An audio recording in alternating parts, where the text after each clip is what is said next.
Hallihallo und herzlich willkommen, liebe Freundinnen und Freunde von der farbigen Klötzli, zu einer neuen Ausgabe mit mir, dem Cyril, hier auf brack.ch Channel auf Twitch.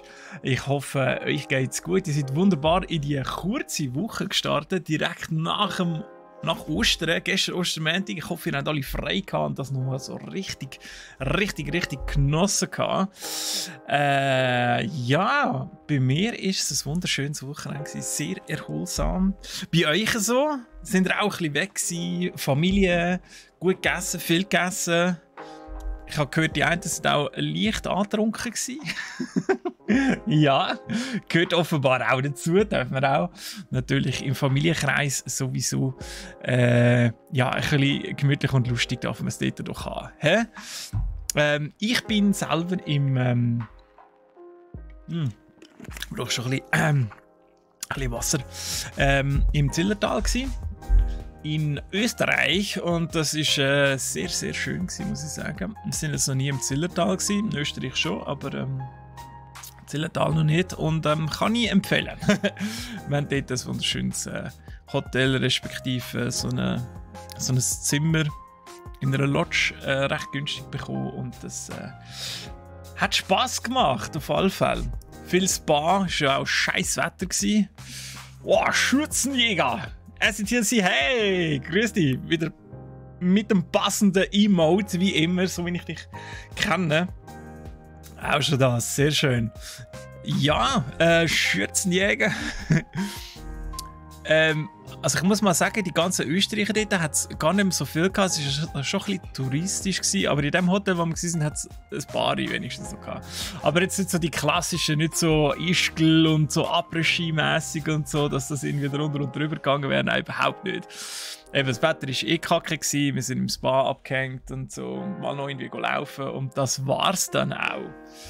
Das ist dann auch schon gewesen, heiter Fahne.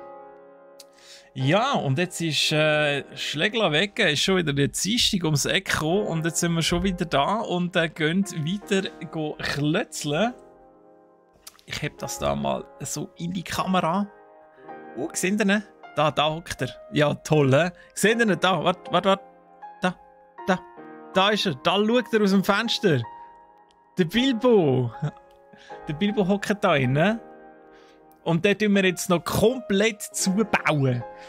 Wir bauen nämlich noch das Türmchen oben drauf. Ich sehe es vielleicht noch im Titel. Hashtag ohne Klebi. Uns fehlen noch die Klebli. Und zwar zum Beispiel hier, da oben. Da kommt ihr das wunderschöne Gemälde rein vom Sauron. Aber eben, Hashtag ohne Klebi. Ich habe sie bestellt, letzte Woche noch bei Lego. Tapete, also Garo hätte das eigentlich übernehmen wollen. Ist dann aber doch nicht so einfach gewesen. Man musste irgendwie auf eine Hotline anrufen, und die Hotline, die Nummer ist gar nicht gegangen. Und dann, ja, bin ich auf so eine Webseite gekommen, und da kann man wirklich von jedem Lego-Produkt jedes Lego-Teil bestellen. Ich weiss nicht, ob es so weit geht, dass ihr quasi das ganze Set könnt liefern in Einzelteil. Da müsstest du aber wissen, wie viel von was. Ja, aber ich glaube, so weit geht das nicht. Das geht sicher noch durch eine Prüfstelle durch und so weiter und so fort. Aber habe ich recht cool gefunden. Das Einzige, was wir nicht bestellen können, ist der Kleberli-Bogen. Natürlich. Wie, die verkaufen alles als Zubehör. Nein, es hat kein Price-Tag gehabt. Hexenfly, hey, willkommen, schön bist du da. Es hat kein Price-Tag gehabt, also kein Preis nebendran. Es war eigentlich gratis gewesen. Du hast nur irgendwie etwas dazu schreiben, ein Teil auswählen und deine Adresse angeben. Wie heisst die Seite? Einen Moment, kann ich da über? Wieso ist jetzt Steam Deck wieder am Abkacken hier? Was soll das? Jetzt ist es doch aktiv gewesen vorher. Ja, ist ja prima. Danke, Stream Deck. Wo habe ich das? Hä? Ich muss jetzt mal geschwind mit euch die Szene durch. Steffi, wo ist die Szene hin? Nein, das ist vollkommen falsch. Scheiße. Ohne Chat auch nicht. Hey, da auch nicht. Okay. Ah, witzig. Ich habe extra eine Szene gemacht, dass ich euch das ja zeigen kann. Jetzt geht das offenbar nicht. Ist ja fantastisch. Dann machen wir doch eine neue Szene, damit ich euch zeigen kann, wo ich da irgendwie gut google. Fensteraufnahme. Komm, machen wir mal Fensteraufnahme. Und dann Aufnahmemethode. Keine Ahnung. Fenstertitel muss übereinstimmen. Ist das nicht toll? Da haben die doch Freude, oder? Wenn das so glimpflich funktioniert, so professionell. Ah, nein, jetzt ist es weg. Moment. Okay, ja, ich klebe es jetzt einfach so drüber. Ist gleich, oder? Ist euch gleich? Okay. Also Lego, ich glaube, ich bin einfach googeln. Ersatzteile bestellen. Ja. Okay. Und dann gibt es von Lego Steine und Teile Kundenservice. Bitte fortfahren. Alle akzeptieren. Ach, das ist schlimm heute. Es ist gefragt worden, für die jetzt gerade dazugekommen sind und nicht rauskommen, auf welcher Seite dass ich das Teil bestellt habe von Lego, wo mir gefällt hat. Das ist hier bei lego.com Service Replacement Parts. Und da kann man eingeben, fehlende Steine, kaputte Steine, Ersatzsteine kaufen. Und wenn aber das Set nicht komplett ist, wenn jetzt bei uns das Kleberli fehlt und so, dann kann man hier, keine Ahnung, dann nachher Schweiz und so weiter. Seriennummer muss man dann eingeben. Ich glaube, wenn ich das recht im Kopf habe, müsste das sein. Ja, Bruchtal. Ich bin so gut geworden. Und dann gibt es da unten all die Teile. Und da kann man alle durchgehen. Und sich dann das bestellen. Und wenn das nicht drinnen ist, wo man sucht, wie zum Beispiel jetzt der Kleberli-Bogen, dann muss man den halt so manuell so «ist nicht dabei» und dann kann man das beschreiben und dann noch die Adresse angeben. Dann sollte das einem heimgeschickt werden, nachdem das sehr wahrscheinlich noch geprüft wird. Ja, so sieht das aus. Gut, Steffi hat aufgeräumt. Ja, wirklich. Ich habe letztes Mal die Szene gemacht und jetzt ist die Szene schon weg. Mühsam habe ich die zusammengestellt. Ich kann mir nicht vorstellen. Stunden, Wochenende sind draufgegangen, für dass ich die Szene habe installieren konnte, dass ich euch den Webbrowser zeigen kann. Und jetzt ist er einfach weg. Steht euch Aufkleber ersetzen. Echt? Aufkleber ersetzen. Ja, tatsächlich. Sehr gut. Okay, warte, ich wechsle nochmal. Da steht nämlich, wenn man da drauf geht, das hat der SDTLC nämlich richtig gesehen, Aufkleber ersetzen. Wir wissen, dass Aufkleber das Sahnehäubchen Ihres tollen Sets sind. Sollten die Aufkleber in Ihrem Set fehlen oder nicht kleben, senden wir Ihnen gerne neue zu. Sie können sie über Steine und Teile anfordern. Beginnen mit der Setnummer. Kann nicht finden, wonach Sie suchen. Wir werden es später überprüfen. Okay, es läuft eigentlich genau gleich. Und Klebis sind hier nicht drin, deswegen kommt es nachher am Schluss dann aufs selbe raus. Gut. Okay. Super Service. Lolplay hat es auch schon gebraucht. Übrigens, hallo und schönen guten Nachmittag. Ich muss noch schön auf die Uhr schauen. So, ja, ich lasse euch nicht länger da im Dunkeln. Ist schön. Wenigstens diese Szene können wir wechseln, aber dann weiss ich jetzt auch, die andere geht nicht, weil sie nicht existiert. Danke, Steffi. Sehr nett. Sehr nett. Ich finde es auch schön, wenn du da ein bisschen aufräumst. Aber meine Szene bitte sein lassen. Lass die Szene sein! Sonst mache ich dir eine Szene. Plagöri! Scheibe Plagöri! Nächste Woche ist die wieder weg. Also die Steffi ist diese Woche weg, oder was meinst du? Steffi ist diese Woche in der Ferien. Ausser sie schaut jetzt noch irgendwie in den Stream rein. Was ich würde feiern, dann kann ich sie live noch zusammenschießen. So eine Live-ZS, das hat doch etwas, oder?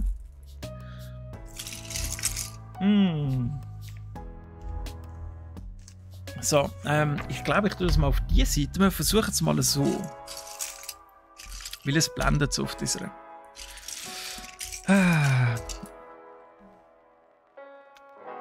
Gerade E-Mail an Steffi, CC, Brack, intern alle. Ja! Und noch ein BCC an Roland Brack, natürlich. Der muss es auch wissen, was hier alles abgeht. Wenn ich hier einfach zu leidwerket werde.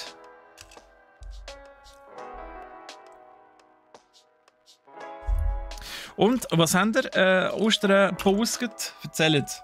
Habt ihr alle eure Ostereile gefunden? Oder sind noch ein paar am Garten am Vergammeln und irgendwann gemerkt ihr dann so, boah, irgendetwas stinkt. Da meckert's doch. Oh, jetzt richtig Meta. Ich schaue einen Lego-Stream, baue Lego und bestelle auch schon die nächsten Legos. Wo bleibt das Lego-Sponsoring? Ich tue das selbstverständlich nachher direkt weiterleiten.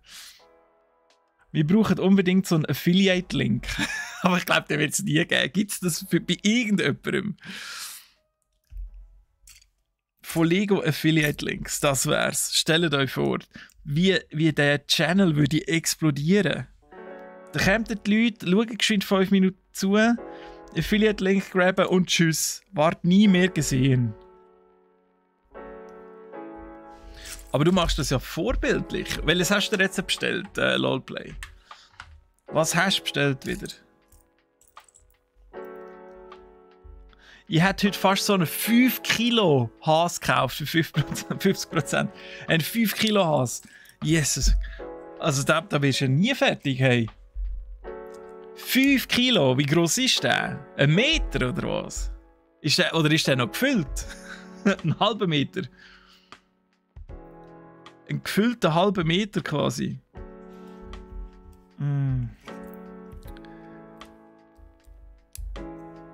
Also so viel Schoki kann ich dann auch nicht verdrücken. Ich bin eher so auch der Freund von dunkler Schoki.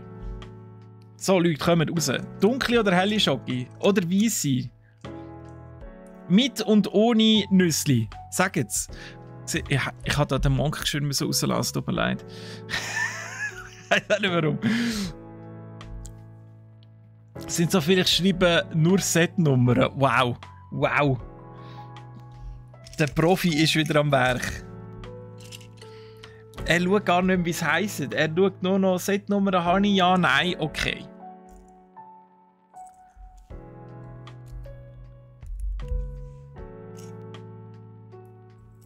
Hast du dann auch so eine Excel-Tabelle, wo das dann mit diesen Setnummern führen und so quasi das Inventar führst, privat? Das weisst, das Nummerli, ja, das habe ich schon und das nicht.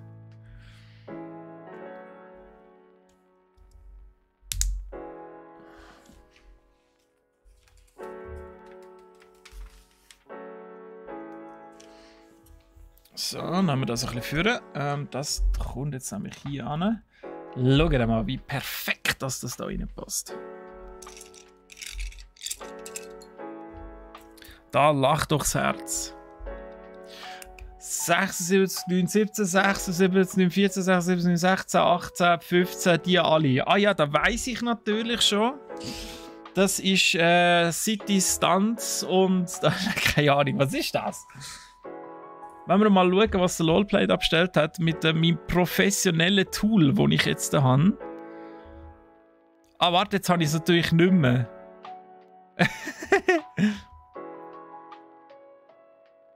Das ist schlimm. Leute, es ist schlimm. Ja, genau, mach's noch weg, du Jöckel. So, wo ist es jetzt? Hier. Okay, also, Lego, was haben wir? 76, 9, 17. Speed Champions. Ja. Warte mal, da müssen wir aber anders schauen. Dann müssen wir da, so, Speed Champions. Da, ja, da haben wir es doch. 16, der noch, 14 auch, der Ferrari. 15, ein Pagani und, was haben wir noch gehabt? 18, da die zwei, Solus und der F1. Schön! Wow, da hast du eine richtige Auswahl an Autos die Heime statt bei dir dann auch privat so einen Klapp rum.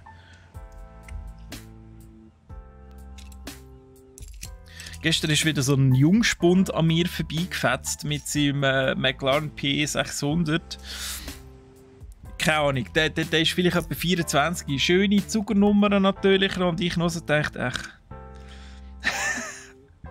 wie ein bisschen neidisch gewesen. Ganz ein bisschen nur. Ja, wirklich nur so, was Mühe. Alles Auto, genau. Hält dich mal an, gucken, wie viel Rabatt hast. Nein. Nein, aber ich kann euch beruhigen, es wäre nicht viel. Also bei den Speed Champions vielleicht noch ein bisschen, aber bei diesen grösseren Sets habe ich wirklich, also da zahle ich fast so viel wie ihr. Nico, salut, Stino, hallo, Ade. Hast du den Schock schon verarbeitet vom Unsleeved Black Lotus auf dem Tisch? Am besten noch irgendwie ein Bier drüber geleert und so. Der muss nur kompensieren. Ja, das sage ich mir auch immer. Aber ich würde gleich mal gerne einen fahren. Da die McLaren sind schon noch schöne Autos, finde ich. Alle Speed Champions seit 2027, sogar schon die in der Zukunft hast du schon. Da bin ich ja fast neidisch auf dich, Lowplay.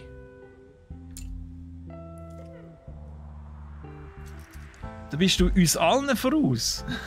2017, ja, ist das echt schon gut. Kannst sicher irgendwo mieten. Ja, aber dann hast du das U drauf, oder? Da die Garagennummer. Dann bist du eben nur halb so cool, wenn du mietest. Oder muss man dort neuerdings keine Garagennummer mehr drauf tun? Vorbestellerei artet auch aus.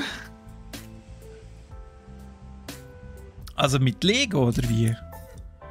Oder was meinst du, artet aus mit Vorbestellen?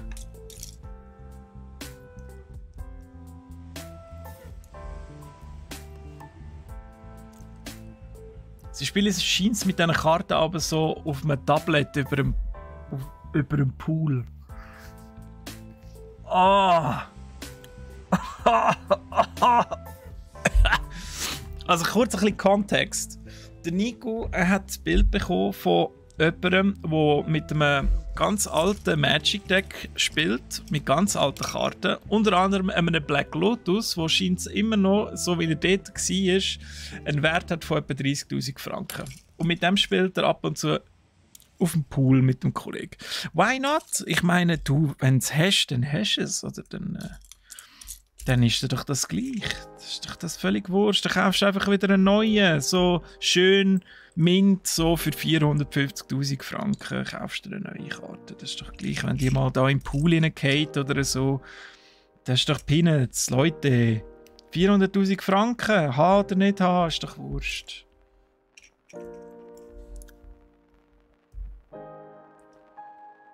Ich wäre dafür, dass geleaste Auto pinke Nummern bekommen.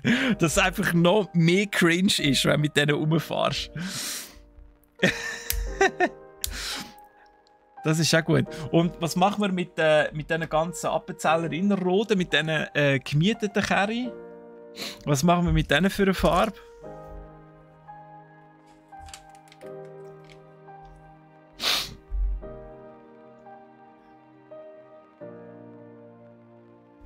Von allen Speed Champions, die bis jetzt gekommen sind, würde ich den Ferrari F8 Tributo am liebsten in echt haben. So. Also allgemein eher einfach Ferrari oder jetzt per se einfach der?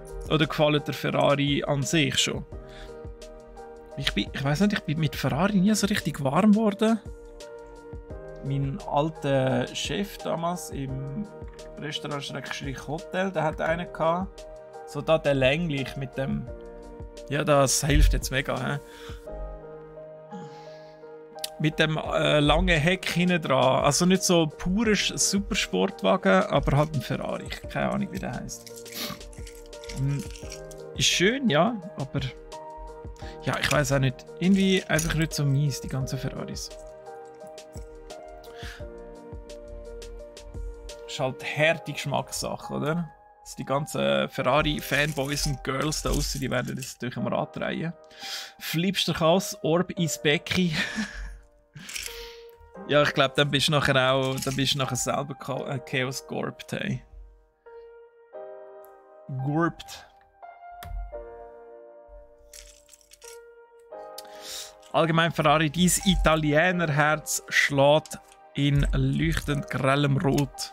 Ja gut, dann, wenn natürlich da noch so ein bisschen Kultur dabei ist und dass du für den, wie heißt der Rennstall da, der hat doch einen speziellen italienischen Namen. Also nicht nur Ferrari, aber irgendwie irgendetwas mit Rosso, keine Ahnung. Aber wenn das natürlich für die schlägt, eben noch von dir ein bisschen die Kultur dabei ist, ja, dann verstehe ich das. Schau, da haben wir sogar das Rosarot, oder? Das ist jetzt ein geleastes Lego-Set hier. So.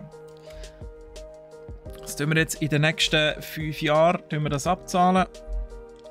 Anzahlung von 0 Franken kostet 2000 im Monat. Scuderia, was haben wir, Scuderia oder Scuderia? Aber ja, Ferrari, ja genau, das habe ich gesucht, genau das Wort. Hey, da Profis wieder am Werk, super. Genau das habe ich gesucht. Okay, meine deutschen Mietauto haben gang ein MK für Miete. Anstatt die anderen Buchstaben. Das ist extra bei denen. Ah, okay. Das habe ich nicht einmal gewusst. Also jetzt zum Beispiel in Amerika wäre mir nicht aufgefallen, dass uns irgendwie speziell ein Mietauto wäre. Das hat ganz normale Nummer gehabt, zumindest so wie ich das gelesen habe. Aber damit haben sie vielleicht schon erkannt. Also mindestens so, wie ich gefahren bin. Oder so schön, brav, bünzli schweizermässig. Da haben die sicher schon gecheckt, und da ist wieder so einer da. Ist wieder einer von auch nicht dem Meer da.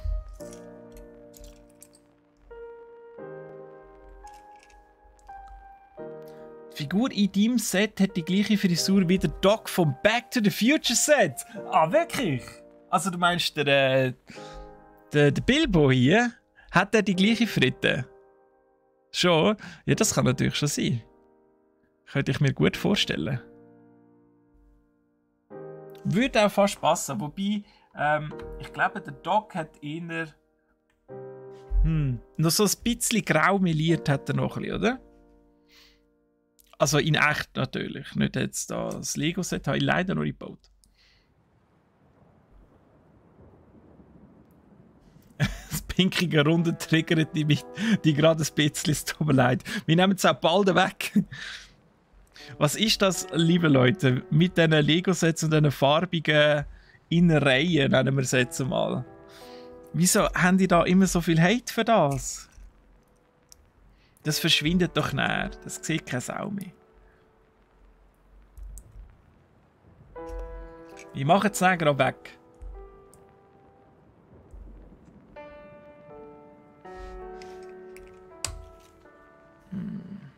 Ja, oder noch ein Moment, Guys. Ein bisschen müssen wir da noch so da die Kreuzchen da müssen wir noch nicht tun.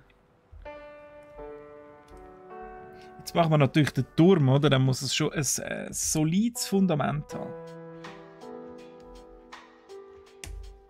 Oh, ist gestern eigentlich Mandalorian rausgekommen?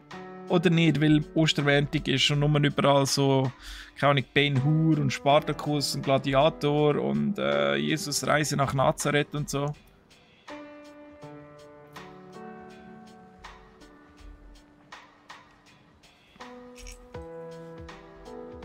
Wärst du ein Billionär, hättest du einen Ferrari F40.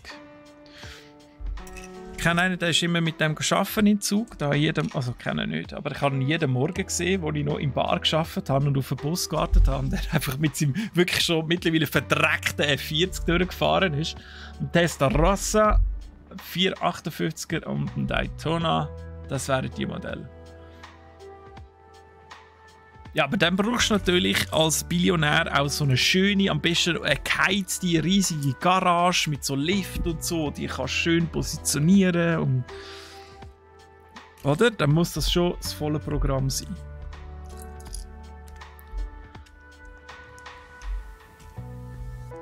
Nein, da kommt morgen. Okay. Gut, weil ich bin jetzt endlich mal nachher. Ist zwar schade, weil morgen noch nicht keine Zeit. Müsst wieder mal Life of Brian gucken. Ah, ja! Da bin ich auch gerade dabei. Life of Brian. Wir hatten den ersten Stein geworfen. Hast du das? Nein, nein. Ich nehme da noch einen Sack Kiesel und einen Stein. Wer hat den ersten Stein geworfen? Ah. Habe ich das so lange nicht mehr gesehen? Sehr lange nicht mehr.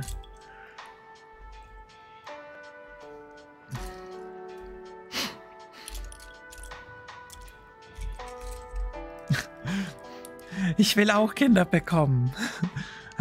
Wie willst du denn Kinder bekommen? Wo willst du es aufbewahren? In der Zigarrenkiste? Oh, die Sprüche, ey. Die darfst du, glaube ich, schon gar nicht mehr Free TV bringen. Ist Ihr Weibsvolk anwesend? Genau. Dort, wo er sich ein bisschen verratet mit seiner Stimme. Garage. Was ist eine Garage? Ein befahrbares Wohnzimmer. Noch viel bessere Idee. Genau. Ein befahrbares Wohnzimmer. Fast so wie die Leute, die ihre Töpfe ins Wohnzimmer nehmen. Ich hasse das. Man kauft sich Autos zum Anschauen. What the fuck, die sind doch zum Fahren, nicht zum Anschauen. Die werden auf der Rennstrecke und zeigen, was sie können. Stimme ich zu. Man muss sie einfach aber auch ein bisschen pflegen, nicht wie der andere dort in den Zug. Also der Ferrari hat ausgesehen. Da hätte dein Italienerherz Blüten gehabt.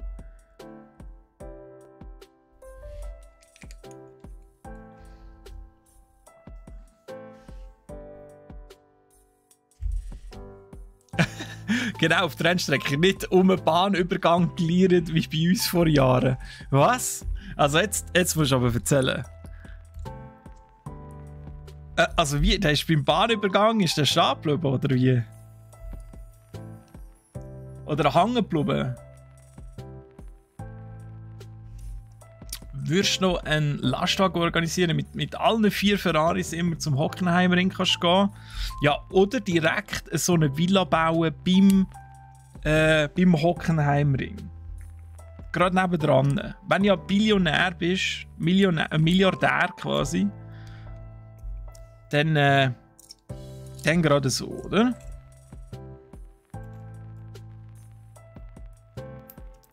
Wie die Frauen alle Bärte gekauft haben, damit sie steinigen können. Ja. Und dann hat der Verkäufer dort, der so Steine und Kiesel und so verkauft. Wie so Popcorn, so volles Happening. Und der arme alte Mann dort, der sich von Stein muss bewerfen lassen.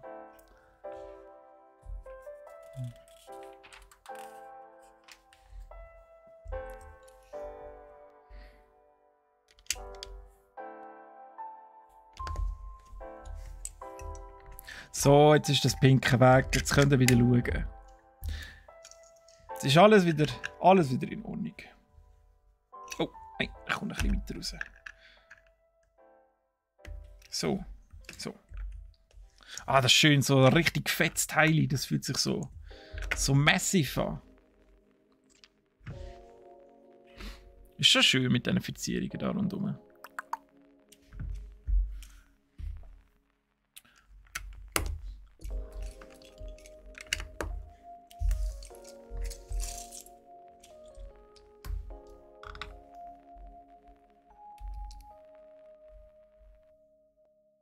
Oder einfach schon die existierenden Rennstrecken kaufen in St. Gallen und die auffrischen, damit man dort fahren könnte. In St. Gallen gibt es Rennstrecken. Also die sind eingestellt, oder wie ist das? Oder sind das so ehemalige so Teststrecken? Oder vielleicht die vom... haben das sicher auch müssen machen, oder? Da die Strecken von... Wie heisst jetzt das? Man muss doch so 2 Kurs machen, oder? Wenn man anfängt Auto fahren. Und beim zweiten ist man so für eine Säufenbahn. Unter anderem. So Bremstest und Säufenbahn und alles. Wie heissen die nochmal? Irgendetwas mit VST? Keine Ahnung. Ist schon ein bisschen her.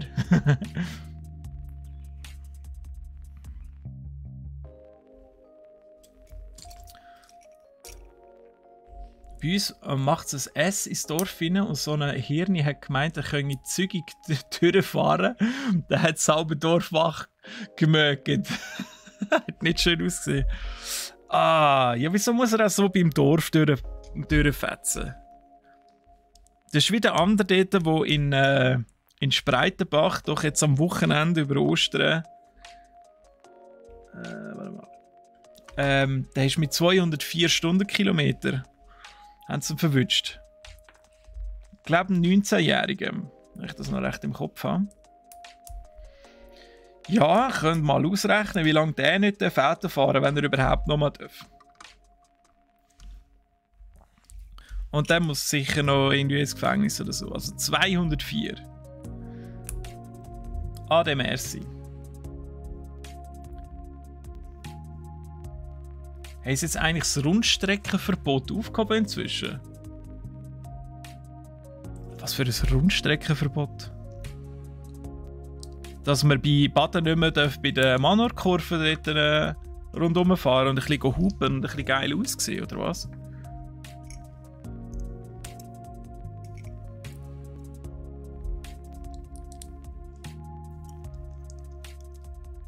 «50er-Schritt bedeutet, es darf 50 km pro Stunde gefahren werden, wenn Straßen- und Sichtverhältnisse es zulassen. Nicht, es muss 50 gefahren werden.» Ja, das auch. Er wäre eigentlich nur 50 gefahren, aber in dem Fall alles drumherum hat nicht so gepasst, dass man könnte 50 fahren. Krass. Ja, dann ist er halt einfach nicht so ein guter Autofahrer oder Autofahrerin gewesen. Muss man sich natürlich schon ein bisschen anpassen, oder? Da bin ich halt wirklich sehr ein korrekter Autofahrer.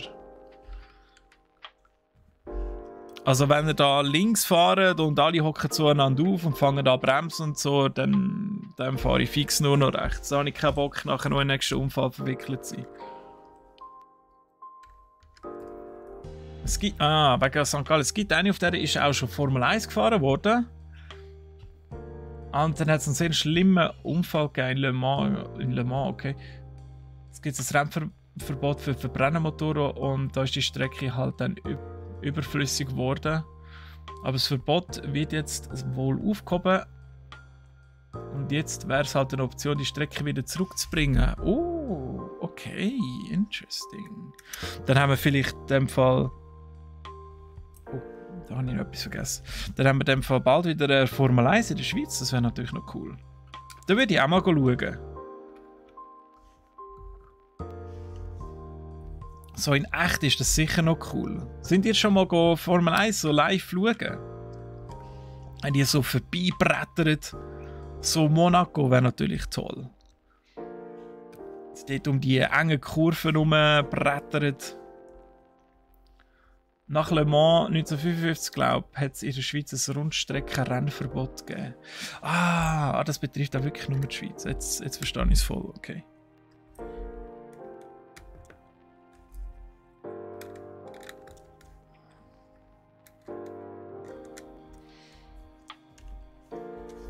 Ja, aber ich meine, das kann man doch jetzt wieder einführen, oder? Also die haben sich ja ein bisschen weiterentwickelt seit 1955. Würde ich meinen. Ah, schön.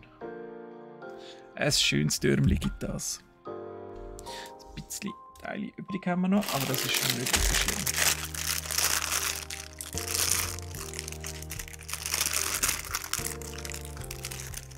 So wie es der Karren um die Betonwand vor Barrieren geliert hat, hat er mindestens 51 getroffen gehabt.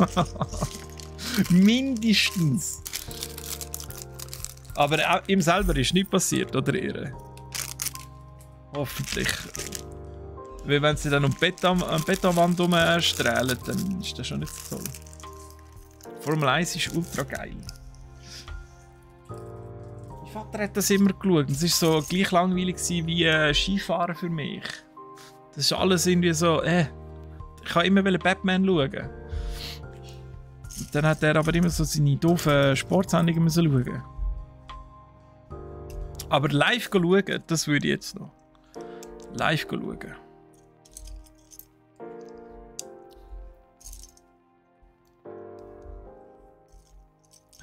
Formel 1 war eine super Ausrede für am Sonntagmorgen um 4 Uhr Fernsehen zu schauen. Ah, das hast du dürfen, hä? Das hast du dürfen.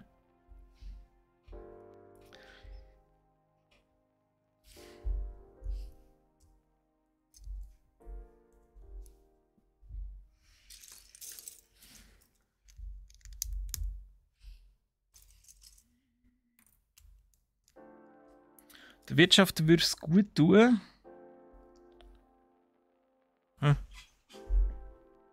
So. Die Wirtschaft würde es gut tun, wenn wir Formel 1 wieder da an würden bekommen. Rennen sind immer ausverkauft. Die ganzen Holländer würden zu uns kommen, würden ziemlich Geld liegen lassen. Ja, die Holländer bringen wir ja schon fast nicht mehr da an, weil alles zu teuer ist. Also ich weiss eben nicht. Wenn wir natürlich bei dem Formel 1 Rennen nachher gleich noch den Hotdog für 9 Franken verkaufen, dann lassen wir es halt sein und bleiben so elitär, wie wir uns verkaufen wollen. Campingplätze gehen steil, ja genau, stimmt, die gehen immer campen. Das ist wahr. Aber auch viele Deutsche, also jetzt auf der Heimfahrt am Wochenende haben wir also auch sehr viele deutsche Camper vor uns gehabt. Und das sind ja die rasen, oder? Das sind die einfach grundsätzlich auf der linken Spur sind. Einfach mal grundsätzlich.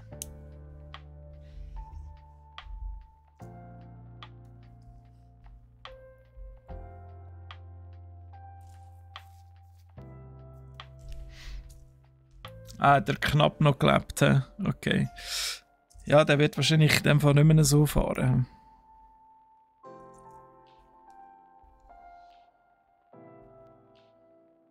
Vielleicht hätte er natürlich auch irgendwie so einen Sekundenschlaf gehabt, was es soll eine Entschuldigung sein, aber ich kenne da halt auch jemanden.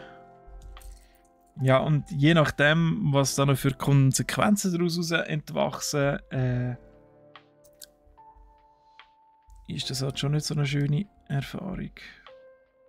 Und dann auch ein Leben lang mitschleifst, oder?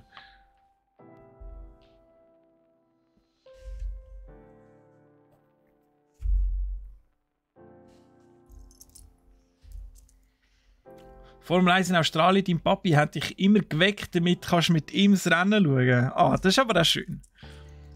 So Vater-Sohn oder auch Vater-Tochter-Verbindungen oder natürlich auch so einem anderen älteren Teil. Geschlechtlich irrelevant, aber etwas, was so zum älteren Teil so eine Bindung dann aufbaut. Oder was man nur mit dem einen älteren Teil macht. Bei mir zum Beispiel ist das immer, ich habe mit meinem Vater immer Bud Spencer und Terence Hill Filme geschaut und Louis Define. Immer die. Und meine Mutter hat das nicht können haben. Beim einen ist einfach die ganze Zeit geschlägelt worden und der andere war nicht zu nervös gewesen, der Louis. Und wir haben das gefeiert. Das war immer toll gewesen. Immer so Sonntag und Ostern ist das natürlich auch Tradition, dass die kommen.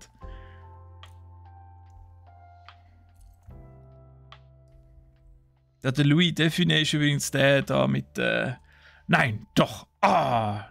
Ja, was, wirklich, nein, doch, ah! Ich kann das leider nicht so gut, aber der. Ihr wisst sicher, was ich meine.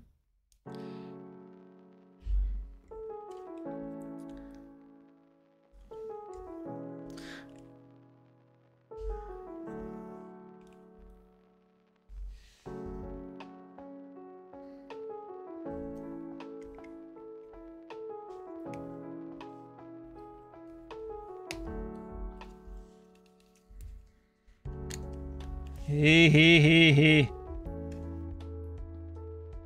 Da bleiben.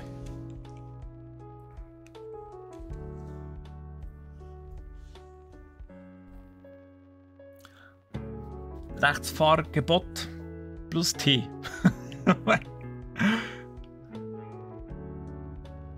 Schlichtweg zu tief geflogen. Mit der Mutter müssen lernen Auto fahren. Der Vater hat keine Nerven für dich. Mit wem habt ihr gelernt Autofahren? Mein Vater hat dort eigentlich auch nicht viel Nerven gehabt, aber trotzdem ist meistens er mit mir gegangen, weil meine Mutter, die das nervlich nicht so vermögen, wenn jemand nebendran ist, der halt noch nicht Auto fahren kann. Mein Vater war dort relativ streng, aber ich finde, er hat es auch gut gemacht. Also ich bin eigentlich schnell vorangekommen, habe ich das Gefühl gehabt.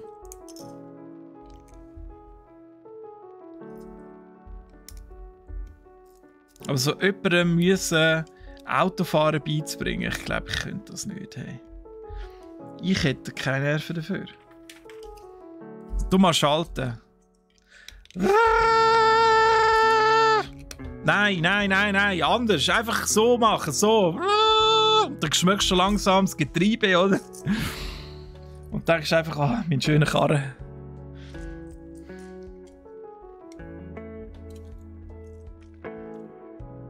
Bud Spencer, der Beste, der hat uns auch viel zu früh verloren. Ja, leider. Das ist ja noch ein paar Mal so bei Wetten, das gekommen, TV Total auch. Aber ich finde es schön, hat er so ein bisschen eine Legende hinterlassen, diesen Filmen.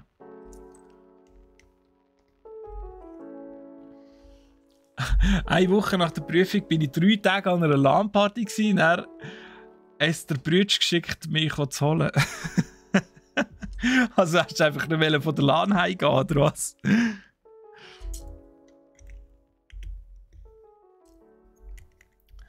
Mit niemandem, ich fahre nämlich gar kein Auto. Ich glaube, ich werde Italienisch dafür. Da dürfen wir dir aber kein Ferrari geben, du. Oder vielleicht eben doch nur für auf die Rennstrecke. Vielleicht kannst du ja so ein Billet machen, das nur erlaubt, dass du auf die Rennstrecke gehst, fahren. Nur für dich, LOLplay.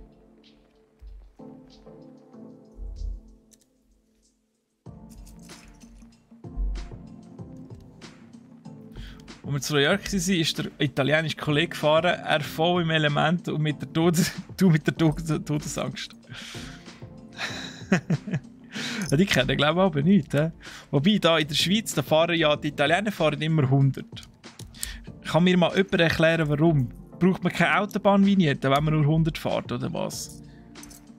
Auch die Deutschen, die haben 200 Blochen, aber da in der Schweiz 100. Ich weiss nicht warum. Die haben gemeint, es sei nicht gut, wenn ich 3 Tage nichts penne und dann rumfahren. Ah, weise. Ich hätte nie pennen an dieser LAN-Party. 3 Tage? Also 72 Stunden bist du wach gewesen, oder was? Ah. Wo ist meine Jugend an? Ich will auch wieder. Und es spart einen Haufen Benzin. Ah, Sian. Ja, das macht noch Sinn. Niedrigtouriger fahren und so, wenn du noch nicht irgendwie 9 Gänge hast oder so.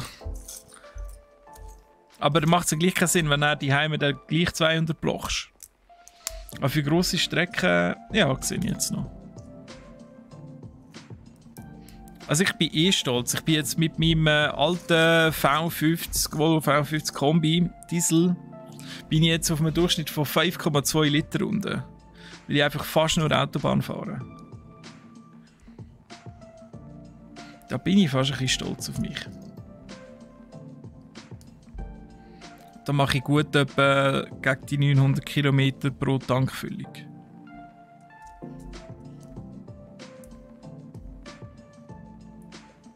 Blitzt werden ist einfach zu teuer. Ja, das ist auch noch ein Argument.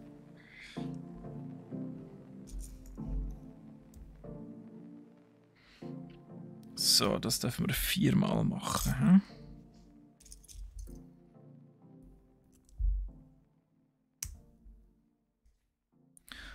Fast die ganze Zeit wach bleiben. Fühlst dich auch alt. Ah ja, willkommen. Ah, alle sind wir alt.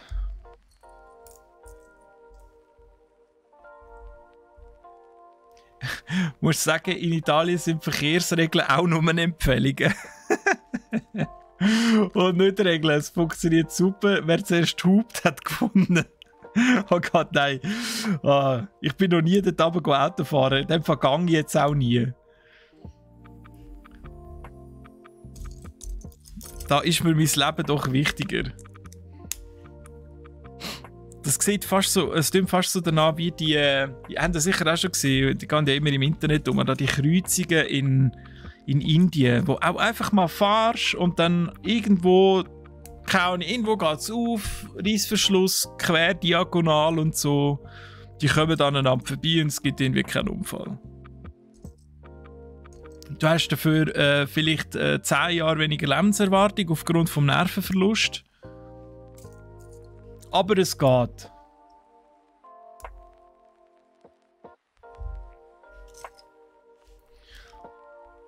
Das kannst du machen, wenn du bei einem deutschen Streamer willst, den Chat anzünden, schreibst einfach Tempolimit. einfach nur das und dann schön zurücklehnen, Popcorn. Geil, mach ich mal. Aber nicht mit meinem Handle. Tempolimit. Ich war mal zu Bari, aber die schauen noch, was der andere macht und stieren nicht einfach ihr Recht durch. Bari, meinst du Bali? Oder ist Bari ein Ort in Italien?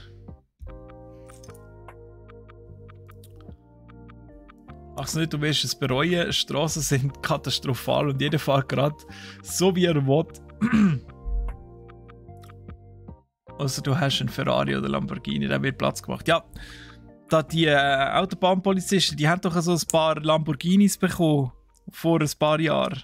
Haben sie die immer noch? Süditalien? Ah, das ist Bari in dem Fall. Oh, ist das in Süditalien? Okay. Wir sind einfach nie auf Italien in die Ferien. Wir sind höchstens mal auf Spanien, aber Italien habe ich jetzt wirklich, ausser Wein und Essen, so gut wie nichts am Hut. Das habe ich einfach nie dort rausgezogen. Oh. Das ist wieder heikel hier.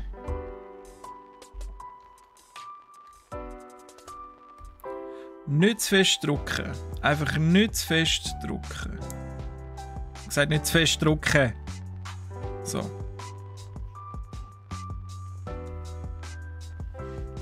Gut.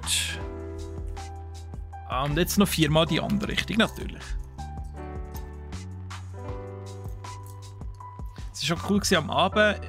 Hast das Auto zum Mafiosi von deinem Vertrauen gebracht. Am nächsten Morgen hast du es wieder bekommen.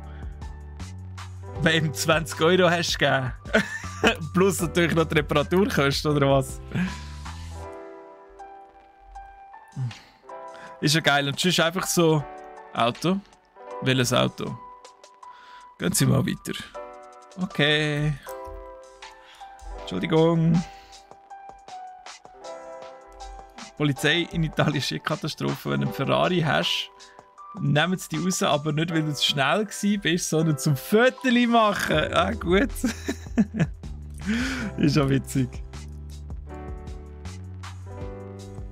Du bist voll Bros mit denen. Oh, jetzt mache ich es wieder genau gleich. Warte. Jetzt ist es anders. Ich mache schon wieder den Automatismus drin da. Jetzt müssen wir es ja in die andere Richtung machen. Das kommt da in die Mitte. So, jetzt noch von vorne.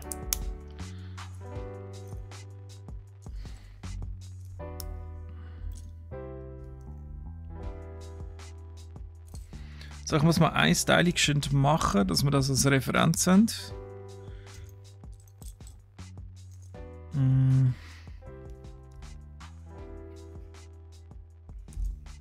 Und jetzt noch so das. Ja.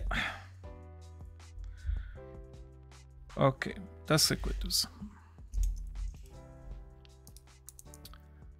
Ihr mit einer Einstellhalle hat ein Parkhaus betrieben. Und das sind dann eben da die gefährlichen gewesen, wo du dann hast 20 € geben und sonst haben sie nicht mehr gewusst, dass du ein Auto gehabt hast. Gruselig.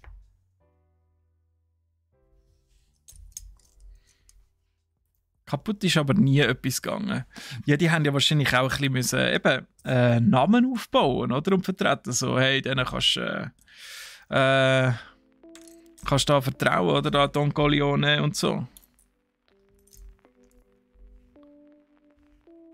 Das Auto zu denen bringst, dann kommst du wieder rüber. Die schauen. Stehen sie durch die Nacht durch mit ihren Tommy Guns um dein Auto herum.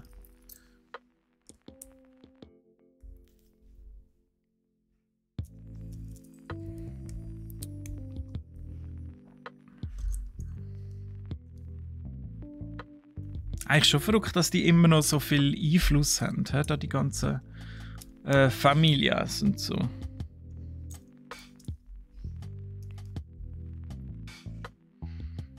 In gewissen Regionen kann wahrscheinlich die Regierung gar nichts machen, weil ja eben Lust keiner dann auf die Regierung, sondern auf die Familie dort, wo halt in charge ist. Zumindest einfach in meiner Hollywood-Vorstellung, die ich habe. Ich habe ja keine andere Referenz. Hat einer zu viele Filme geschaut? Okay, siehst du. Ja, ich habe nur eben Filme als Referenz. Leider nur das. Ist das in dem Fall nicht so?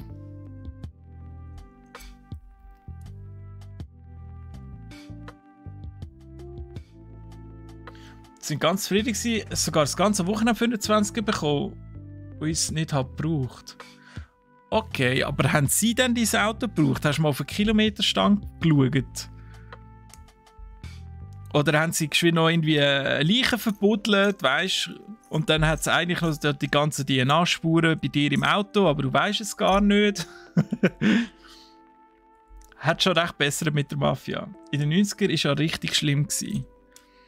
Ja, da bin ich gerade, da habe ich gerade mal können mir den Schnudder aus der Nase ziehen, darum habe ich das nicht ganz so mitbekommen.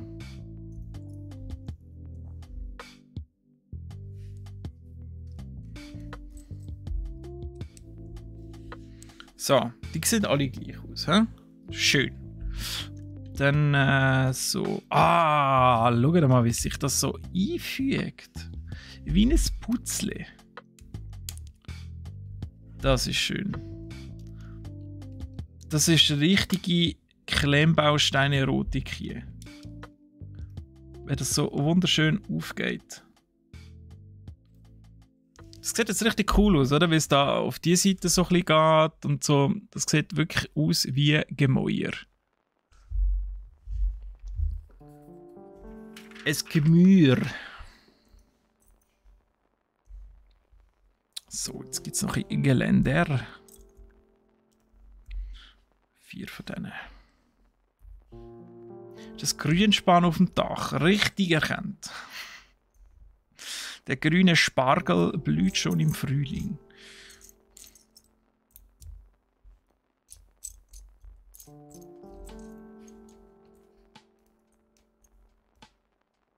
Ich weiß nicht, wie es im Film ist.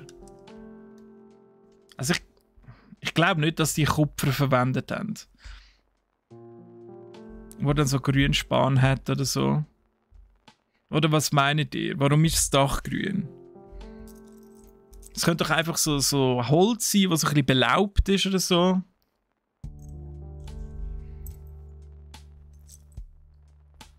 Wobei, dann hätte man das bei Lego sicher anders darstellen.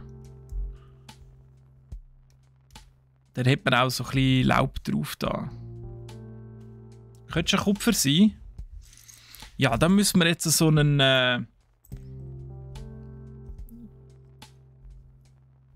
Herr der Ringe Enzyklopädie haben, wo man könnte nachlesen, woraus das Dächer in Bruchtal bestehen.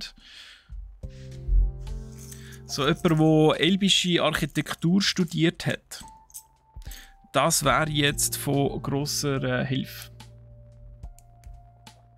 Wenn das Holz belaubt ist, hängt es in der Regel noch am Baum. Ja, aber das ist ja magisch, oder? Also, wenn jetzt zumindest die Elfen in Dungeons and Dragons als Referenz nehmen, wo ja auch auf Herr der Ringe fundieren,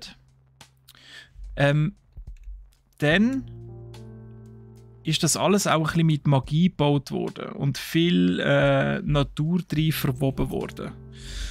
Weil in Dungeons and Dragons, wenn dort zumindest die klassischen Elfen ihre Bauten errichten, dann machen sie das immer, indem sie Magie anwenden und dann so Wurzeln und Äste und Blätter verformen von Bäumen und Pflanzen rundherum und daraus eben so Häuser formen. Deswegen komme ich da drauf. Steht nichts im Heft zum Set. Mal schon, aber jetzt nicht zu den Dächern. Leider nicht zu den Dächern. Oh, die Bär hat Herr der Ringe schauen, wie er die schönen Auenlandschaften hat gesehen. Ah, schön. Er hat's nicht bis D geschafft.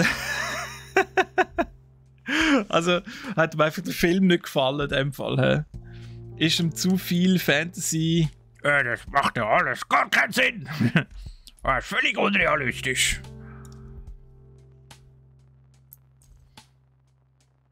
Ist halt nicht sein Genre. Ich habe meine Eltern mal gezwungen quasi. Sie haben dann einfach still haben sie den ersten Film, die Gefährten, weil sie gewusst haben, ich habe das schon etwa 30 Mal gesehen, bin voll Fan davon. Haben sie mal gefragt, ob sie mitschauen wollen und dann haben sie wirklich mit mir das geschaut. Aber einfach nichts gesagt, einfach ruhig. Während zu diesen 3 Stunden einfach dort so passiv konsumiert. Und am Schluss ich natürlich, und wie habt ihr ihn gefunden? Ja. Ja, ist gut. Okay. Ja. Ist gut, ja. Ja. Was sind jetzt da die Orks? Was macht die? Was ist mit dem Ring da? Aha. Ah ja. Ja. Aha. Ja. Spannend gsi.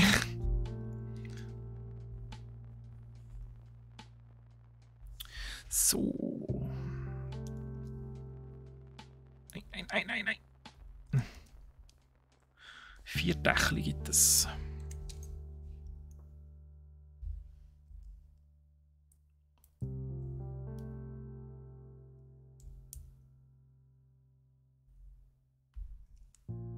Was? Und der D&D-Film ist geil, du musst den schauen, wie ich vorhin gesagt habe, der Film ist wie wenn man in echt spielt. Ah, Lordplay, du bist glaube ich gar nicht rum gewesen. Wir sind zum Special Screening eingeladen gewesen, in Berlin zu der Vorpremiere. Also ich habe ihn schon gesehen sogar. Und ich muss auch sagen, ich kann ihn nur wärmstens empfehlen. Auch wenn man kein D&D spielt, einfach super toller Humor. Und ich finde das Ganze mit dem, für die D&D kennen und sogar Spielleiter sind vielleicht, die werden erkennen, dass eben der Spielleiter respektive der Regisseur sehr viel von diesen Freiheiten, erzählerischen Freiheiten dort reingebracht hat. Wenn man sich das mal so ein bisschen durch den Kopf lässt gehen, während man das schaut. Und das hat nicht immer alles so glimpflich passiert und Spieler hat manchmal auch einfach selten dämliche Ideen haben und daraus es einfach lustig wird. Der Eulenbären und der fette Drache. Genau, das zähle ich zum Beispiel zu diesen Freiheiten, ja. Oh, habe ich es jetzt da auch geklemmt? Ja, habe ich.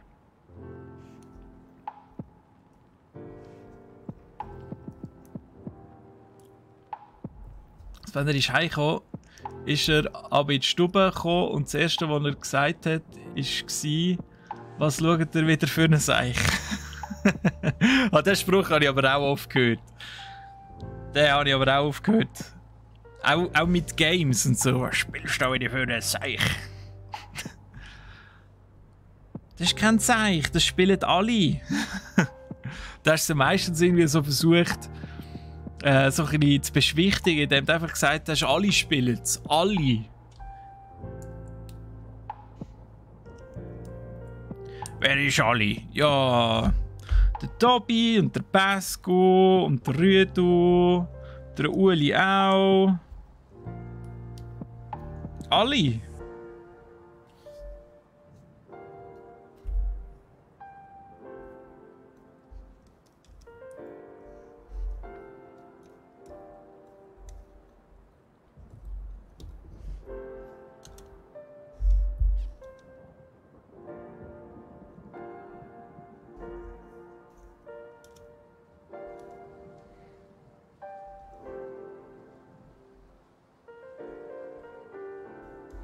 So, noch ins Wegrücken. Jetzt sind wir dann gerade am Ende von dem ersten Büchlein da. Hey, eben. Das fehlt noch. So, die Spitze.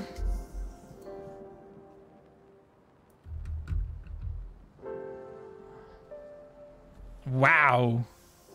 Ja, jetzt seht ihr natürlich wieder Hönne viel, oder? Moment, so.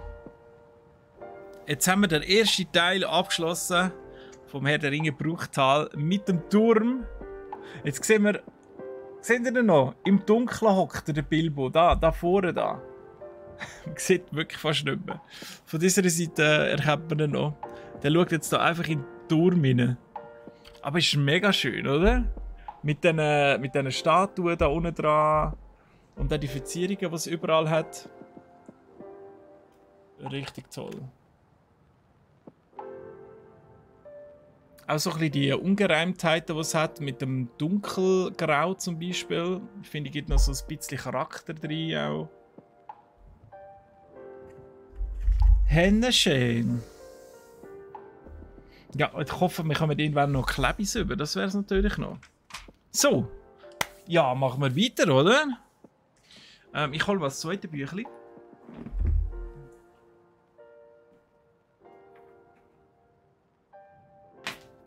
So.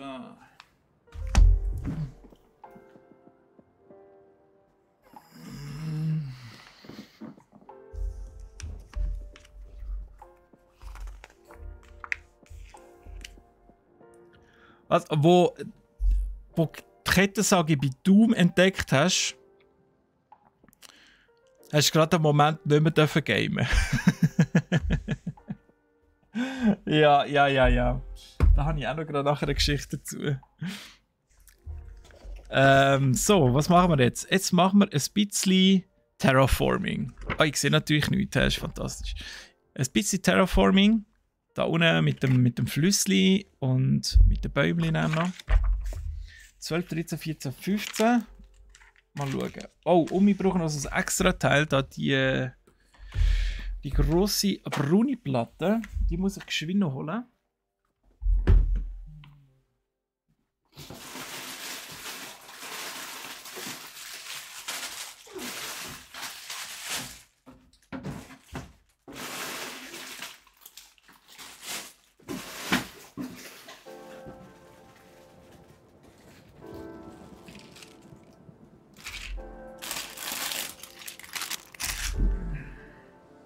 Weise, wie ich bin, habe ich die natürlich zuunterst rein da.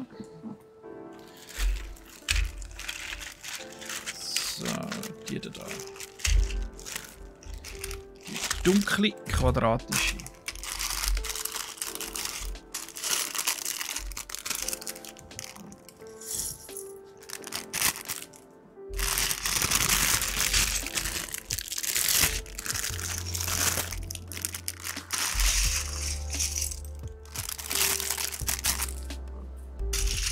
Und da sehe ich doch den Gandalf. Nein, ist das? Nein, das ist nicht der Gandalf. Wer ist das? Hä? Der Gandalf hat doch keine so Zöpfe. Das wird irgendein Schüschenzwerg sein. Da weiss ich jetzt gar nicht, wer das ist. Weiss es jemand von euch? Ich zeige Ihnen auch gerade. Aber es ist definitiv ein Zwerg. Saruman hat ja auch keine so einen knöpfelten Bart, oder? Wer ist jetzt das hier? Ja, es blendet natürlich super, oder? Das ist wieder toll. Also eben hat unten dran so einen Knöpfli-Bart. Ich weiss wirklich nicht, wer das ist. Es steht auch nicht in der Anleitung. Gut.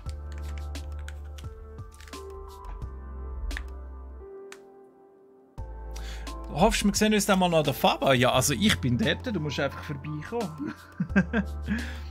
Das ist relativ einfach.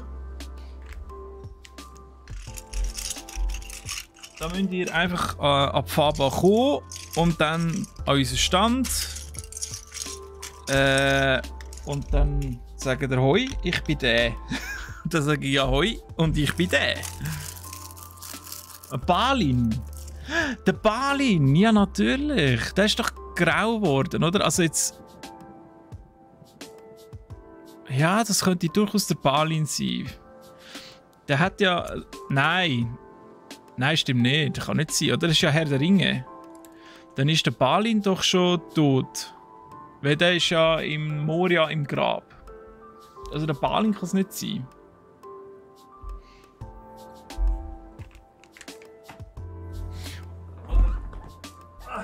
Steht hier in der ersten Anleitung noch etwas vorne dran. Wer das ist.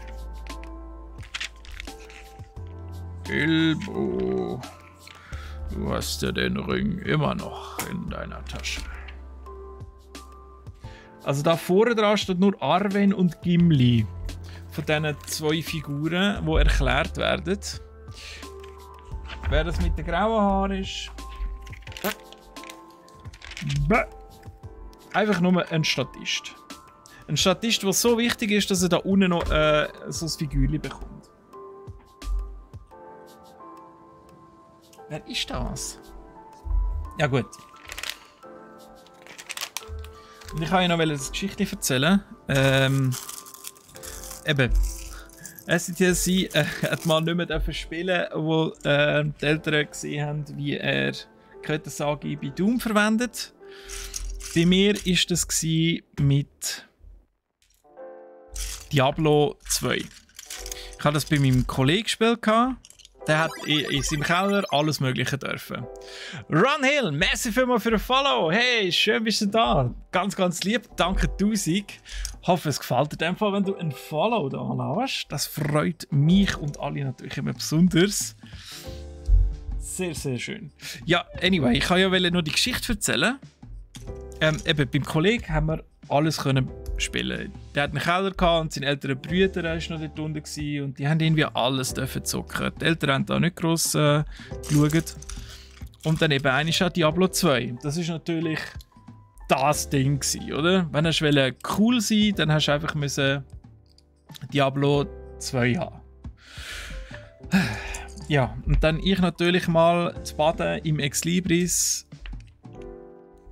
Keine Ahnung, ich war etwa 13 gewesen. Das Spiel war ja, glaube ich, ab 16 gewesen. Bin ich das kaufen. Hi. Und dann der Kollege gesagt, ich kann es jetzt auch, wenn wir zusammen anfangen, ich lade alle ein. Komm, wir gehen jetzt zocken. Und dann sind wir heim. Und alle bei mir so wie eine Trauben um den PC herumgestanden. Und ich da die Amazonen ausgewählt und dann wirklich so sind wir zu diesen grossen Yetis gekommen. Dann macht er wirklich und dann hast du so eine riesige Blutlache unten dran. Und in dem Moment kommt auch mein Vater rein, um zu schauen, was wir hier spielen und was alle da oben machen. Und dann hat er auch gesehen, wie dort einfach so literweise Blut fast schon aus dem Bildschirm rausquillt. Ja.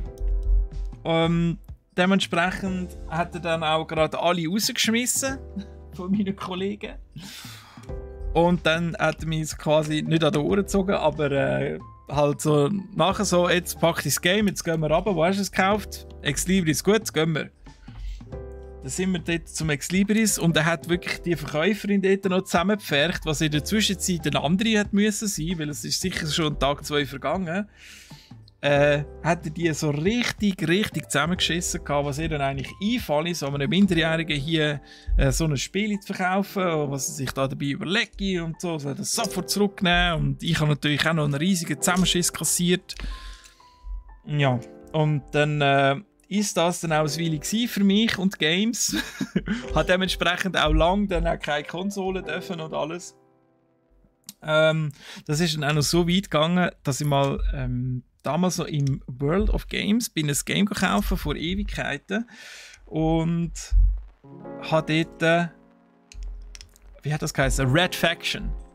Red Faction ab 18 ist so ein Shooter, wo du die Umgebung rundherum noch zerballern. Und da habe ich das dort gekauft. Die Mutter war noch bei mir. Irgendjemand musste fahren, ich konnte es noch nicht können. Und habe ich an die Kasse können, bin noch keine 18 gewesen, gekauft. Dann laufe ich so raus. Und dann überlege ich mir so die ganze Zeit so, Scheiße.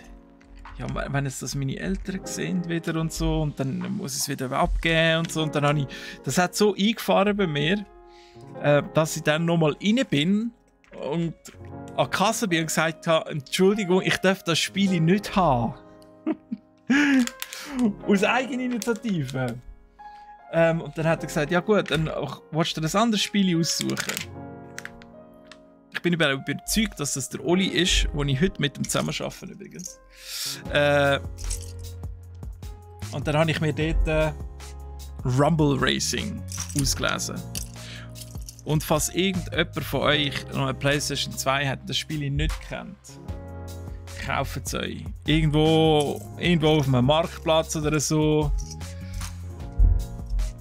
Das ist sowas von geil. Ich bin so froh, habe ich das Game wieder zurückgegeben und nachher Rumble Racing gekauft.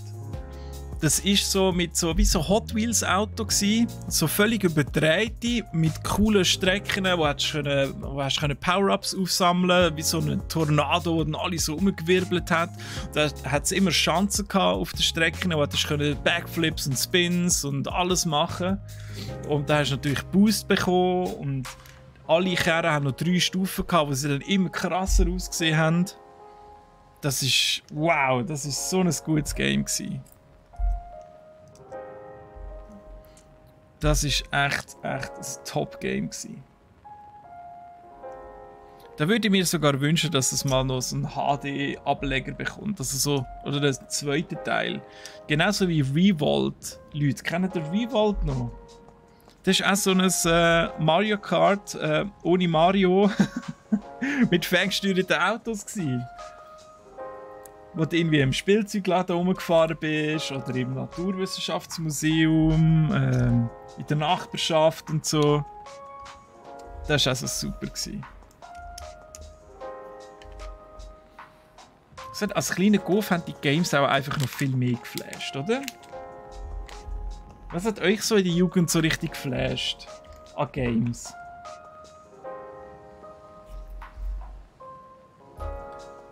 Gibt es da etwas, wo noch so richtig im Kopf hängen geblieben ist?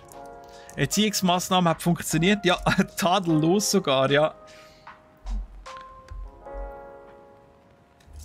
Also offenbar genau das Richtige gewesen, was er machen musste, dass ich nachher sogar nicht einmal mehr mir das Game kaufen, das ich sogar hätte können in dem Moment, wo aber nicht für mein Alter bestimmt war.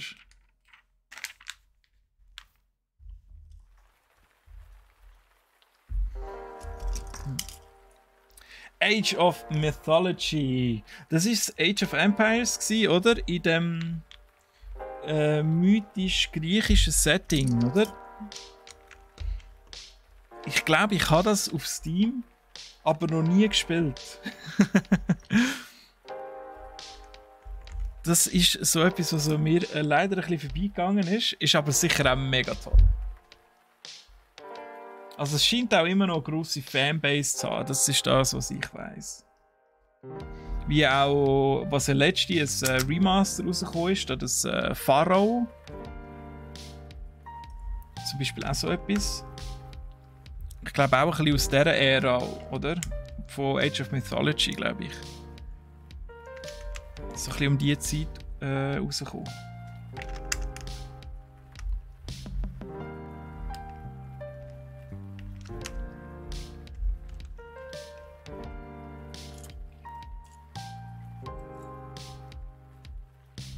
Hast du das so weggesucht, dass du sogar mal einen Zusammenschiss bekommen, weil du die ganze Nacht durchgezockt hast, anstatt schlafen gehen. Ah, die guten alten Zeiten. Top.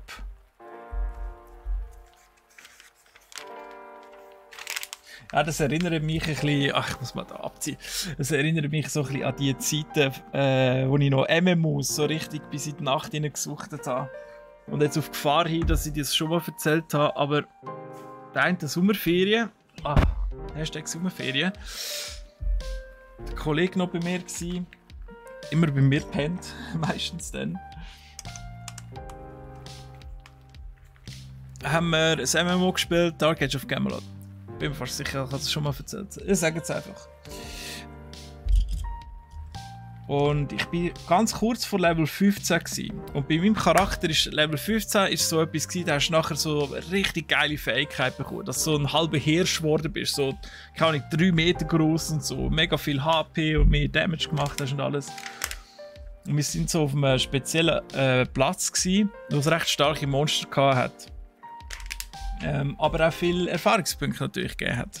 Und dort habe ich die ganze Zeit gelevelt und ich habe gesagt, hey, wenn ich Level 15 bin, dann kannst du. Das ist also der Klassiker, oder? Wenn du dich so abwechselst mit den Kollegen. Ich mache nur noch das und dann kannst du. Ja, das kannst du hat natürlich entsprechend lang gedauert, bis irgendwie um 3 in der Nacht meine Eltern das auch checken gehabt. Und dann sind wir natürlich so müde gewesen, dass wir dann gleich sind pennen und dann, ja, am Morgen kannst du das spielen. Und dann haben wir den PC angestellt, dann hat endlich er mal wieder spielen. Und dann kommt meine Mutter ins Zimmer rein, so, jetzt aber raus da, geht ihr mal raus. Und da hast du wirklich so gesehen, wie beim Kollegen einfach so fast so Tränen, so, nein, jetzt hätte ich doch endlich können. Ja, und es ist einfach, er hat einfach nie können dann. Ah. Bitter gsi für ihn.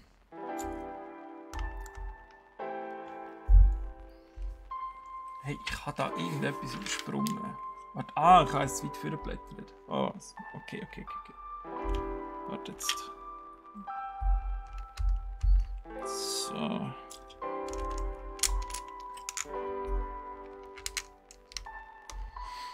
Oder im WoW zum Beispiel. Habt ihr das auch mal gemacht?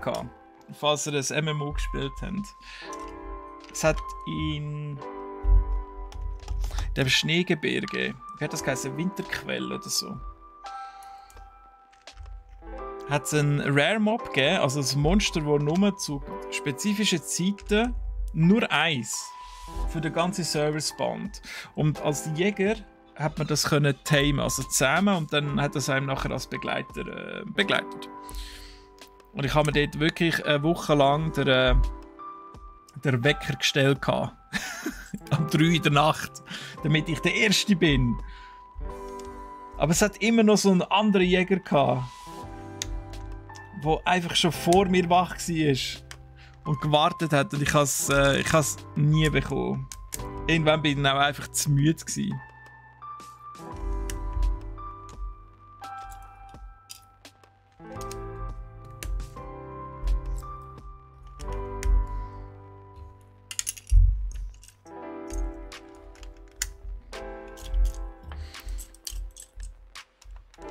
Aber das sind doch auch die schönen so Gamerinnen-Erinnerungen, finde ich.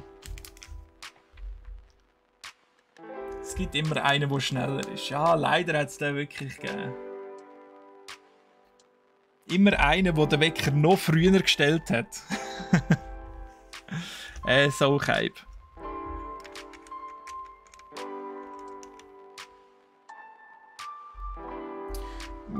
Warte jetzt. Da, so, nein. So, ja.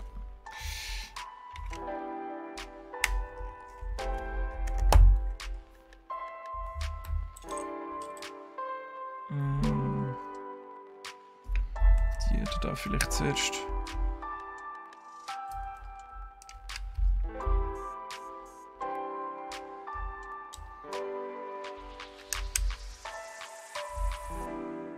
Also ich finde, da helfen jetzt zum Beispiel die farbigen Teile da sehr bei der Orientierung. Wo man das alles muss reinstecken muss. Da macht das schon Sinn. Vor allem, wie sie nachher verschwindet drunter.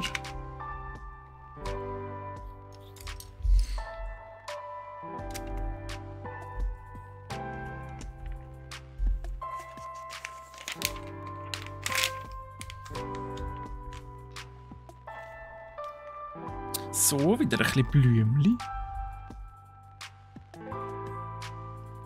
Der Held hat jetzt gemotzt. Ja, zum Glück bin ich auch nicht der. Ich bin so quasi sein Negativbild. Wo er am Hate ist, bin ich am Fähnen. Das leuchtet sogar in der Nacht.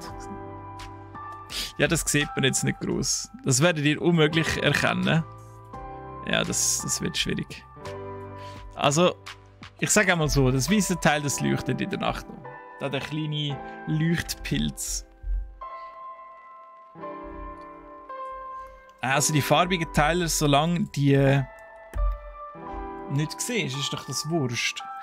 Und sonst, wenn alles die gleiche Farbe hat, dann motzen doch alle wieder so, ist eintönig, ist immer das Gleiche, alles sieht gleich aus.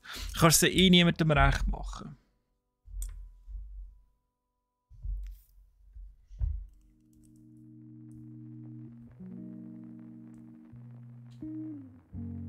Manchmal motzt er schon auf hohem Niveau. Ja, ich kann ihm eben fast gar nicht so zuhören, eben weil er mich schon sehr abhatet. Auch wenn er natürlich sehr viel Erfahrung hat, wo er kann davon profitieren und Vergleich ziehen und so. Aber ja, ich bin halt auch nicht so einer, der im Internet dann wirklich so die YouTuber und YouTuberinnen schauen, die nur so am Ranten sind und so. Das hat für mich irgendwie zu wenig Unterhaltungswert. Es gibt genug Leute im Alltag schon, die im Zeug fluchen, Negativität verbreiten, oder? Dann brauche ich das nicht auch noch in meiner Freizeit. Aber man kann sich vieles auch einmal ein bisschen schöner reden, das ist auch so. Und da bin ich sicher eher der Typ, dass ich mir Sachen ein bisschen schöner rede, aber ich finde, das ist auch völlig legitim. Wenn einem das nicht passt, dann geht man halt zum Held und dann kann man jetzt zusammen ein bisschen ranten.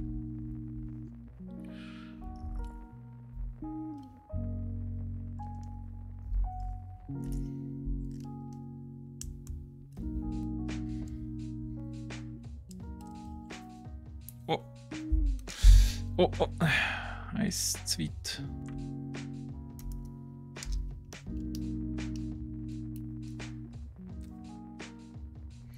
Da irgendetwas stimmt nicht. Dem Teil. Das muss eins über so jetzt. Seit er über Lego modst, läuft sein Kanal halt viel besser. Man sieht, dass die Zahl jedes Video, wo er Lego kritisiert, halt viel besser läuft, als die, wo er alternative Sätze hat.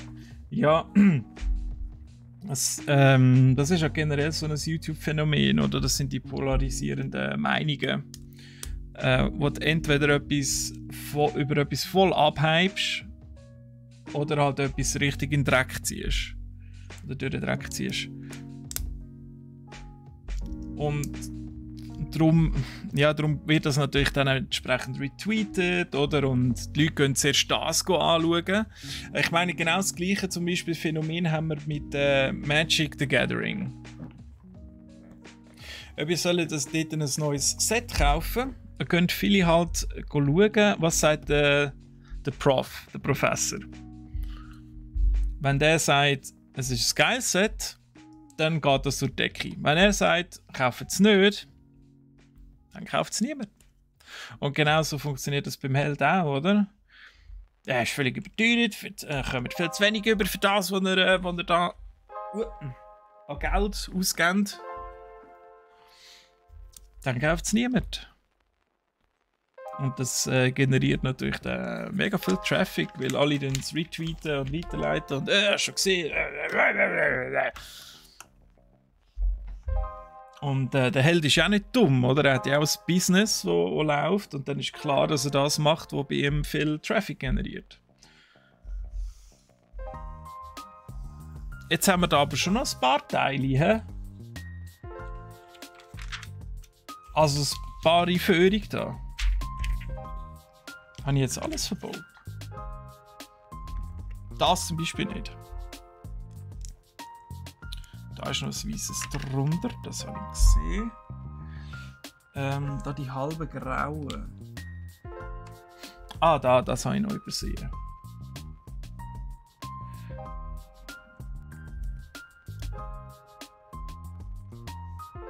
Oder mögt ihr euch noch an Angry Video Nerd erinnern?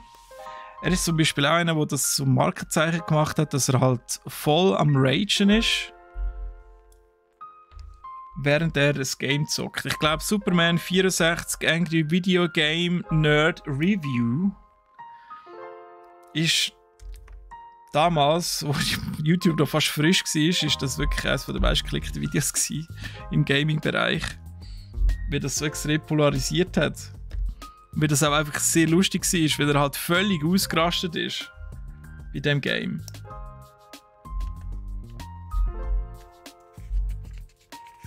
So, jetzt sieht es aber gut aus. Jetzt habe ich das noch. Jetzt sollte ich noch schön schauen. Habe ich das noch irgendwo vergessen? Sieht aber nicht danach aus.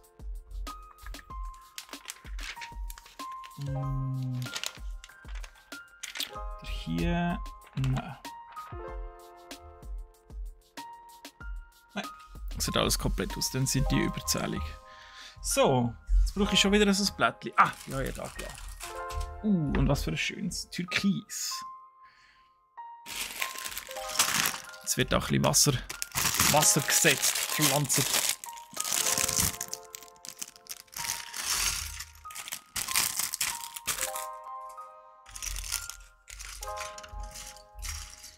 Oder ganz gross da der Dr. Disrespect, oder? Den kennen sicher auch viele von euch. Er hat halt auch sehr eine spezielle Art. Ist nicht mehr so viel am Ranten wie früher, habe ich das Gefühl. Muss man auch ein bisschen gerne haben.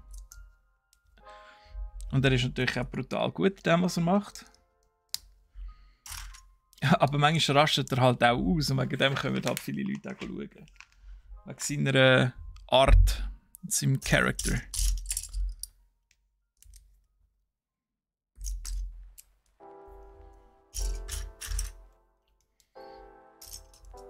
Was sind so Streamer oder YouTuberinnen auch, die ihr so verfolgt? Wo ihr sagt, das finde ich cool, den Content. Vielleicht sogar noch, warum findet ihr den Content cool von dieser Person? Das nimmt mich noch Wunder.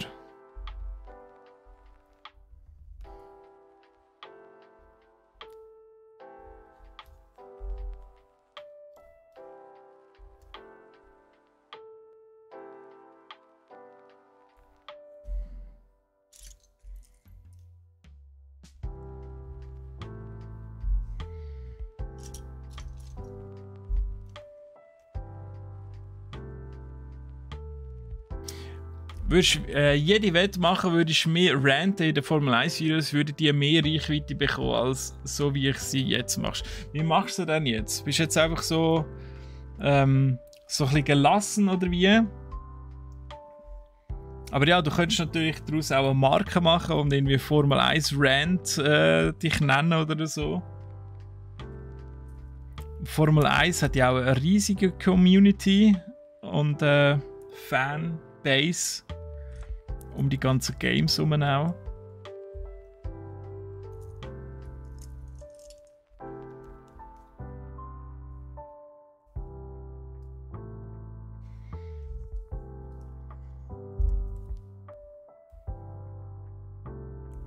Aber ich finde, man muss halt schon ein bisschen unterscheiden. Also persönlich bin ich zumindest der Meinung, eben, ob man einen Charakter verkörpert auf Twitch oder YouTube, wie zum Beispiel eben der Dr. Disrespect, wo halt im echten Leben eine andere Person ist.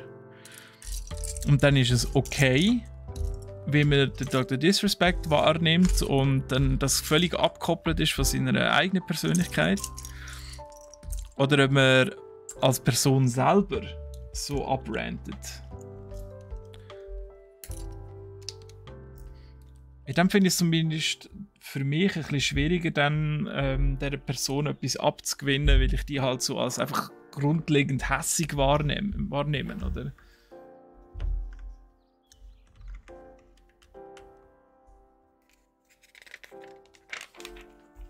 Und das soll mir ja immer noch ein bisschen sich selber auch sein, finde ich. seine eigene Persönlichkeit ein bisschen vermarkten können. Ob dann das die Leute gerne haben oder nicht, das ist dann das andere.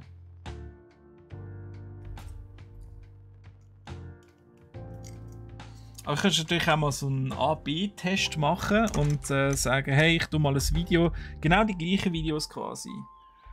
Online, eins, wo du eben voll am Abhaten bist und dann ein reguläres, wo einfach du selber bist. Und dann mal schauen, was performt besser.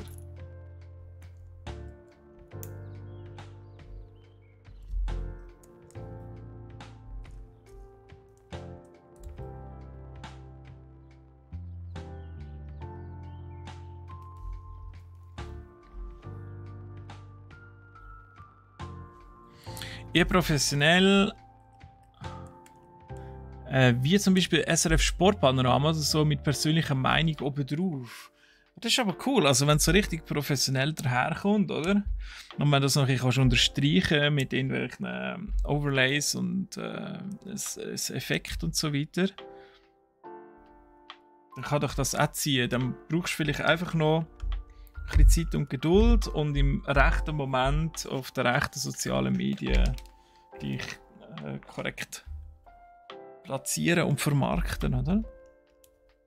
Was machst du denn jetzt? Jetzt machst du einfach noch YouTube nebenbei, neben Twitch oder wie?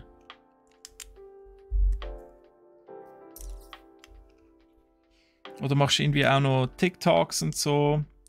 Die geben zum Beispiel recht gute Traction immer. Das ist zum Beispiel auch etwas, was ich noch ausbauen muss, jetzt für mich persönlich. Was natürlich auch ein bisschen Zeit braucht, weil nur weil es ein TikTok ist, heisst das nicht, dass kein Aufwand dahinter stecken soll, oder?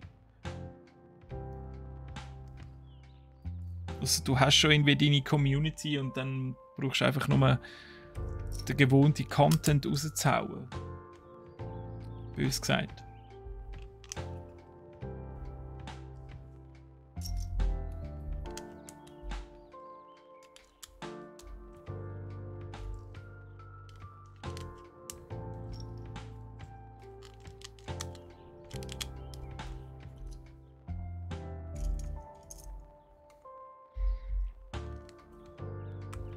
Und nehmt meine Tipps nicht für bare Münze, nur so nebenbei jetzt. Also ich bin alles andere als ein Profi. Das sind einfach die paar Sachen, die ich jetzt über die letzten Monate hinweg gelernt habe, mir auch ein bisschen angeeignet habe, mich informiert habe.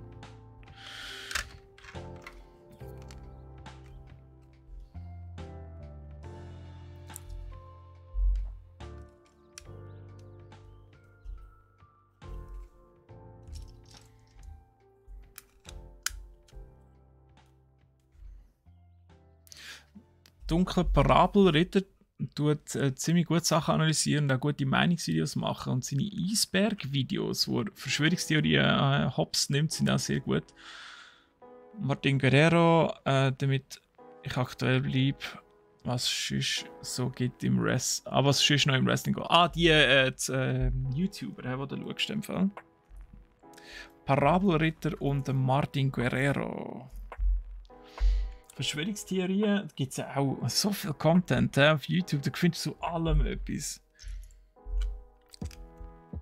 Ich habe letztens so einen geschaut, einfach so Horrorvideos ein bisschen gezeigt. Das finde ich aber noch spannend. Gerade wenn du so alleine die Heime hockst, oder?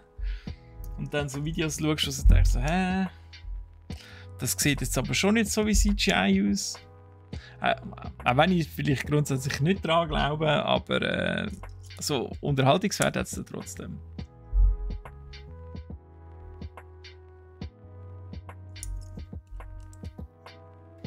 Parabelritter, irgendwie habe ich das auch schon gehört. Vielleicht ist mir der auch schon mal irgendwo im Feed auftaucht.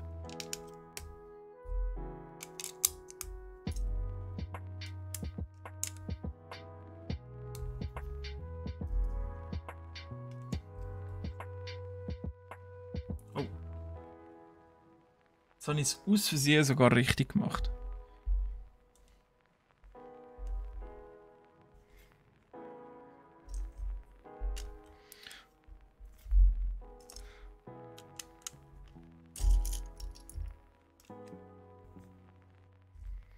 Formel 1 machst YouTube und TikTok und dann auch noch einen normalen Kanal, wo unregelmäßig mal hier und da Meinungen raushaust und natürlich auf Twitch da, wo ein bisschen Racing Games durchstreamen, reagieren und ab und zu Lego bauen. Ah cool, da hast du ja wirklich ein gutes und breites Spektrum. Und für alle ein bisschen etwas dabei ist. Wie lange machst du es denn schon? Braucht ja auch alles ein bisschen Zeit, wenn man so neu anfängt.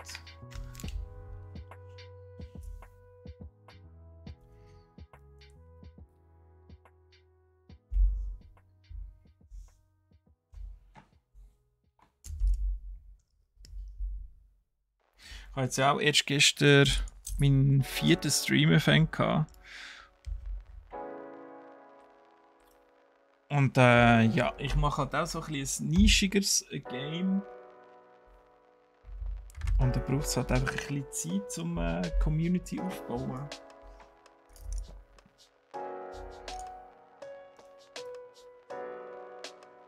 Was ja auch okay ist, oder? Wenn ist noch kein Meister vom Himmel geht. Also, es gibt zwar ein paar wenige Beispiele von Leuten, die explodiert sind, die haben aber auch einfach gewusst, was sie machen und wie sie es machen, um den Algorithmus auszutricksen. Aber wenn du so ehrlichen und guten Content machen willst, dann ist halt einfach viel Arbeit dahinter.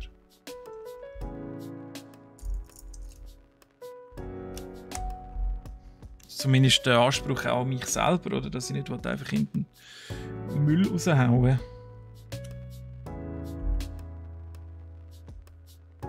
Oh. Du kommst ja noch etwas drunter über. Warte, so.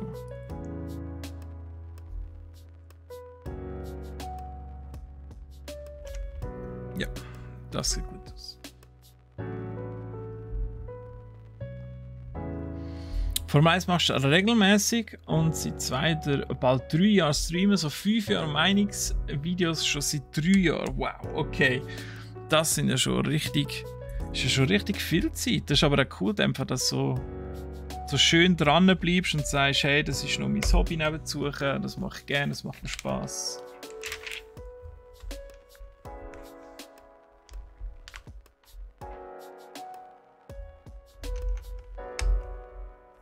Hast du denn schon mal irgendwie so ein TikTok gehabt oder so, wo völlig explodiert ist? Oh. Hä? Ah, das kommt einfach so. Gut. Ja, dann machen wir das einfach so.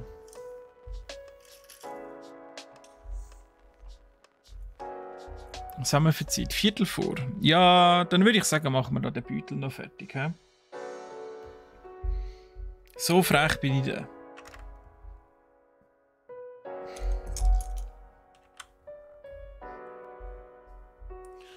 So, und du willst da hin.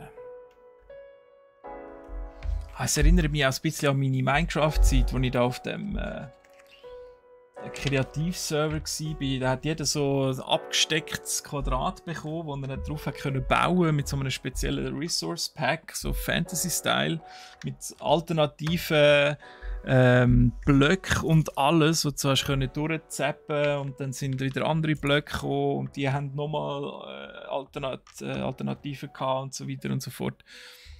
Und dort so ein bisschen meine Fantasy-Welt aufgebaut habe. Da hat es auch einen gegeben, der hat dann wirklich so Ratings gemacht und alles. Bin ich aber nie drinnen vorgekommen, weil ich es nie eingereicht habe. Aber das hat Spass gemacht. Das erinnert mich gerade ein bisschen so daran. Jetzt, okay. Ich suche das falsche Teil. So muss das. Ja. Und da gibt es noch ein Blümchen. Benjamin Blümchen.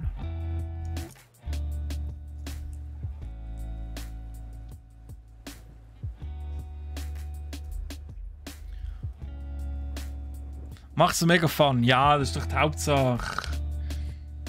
Das ist doch die Hauptsache.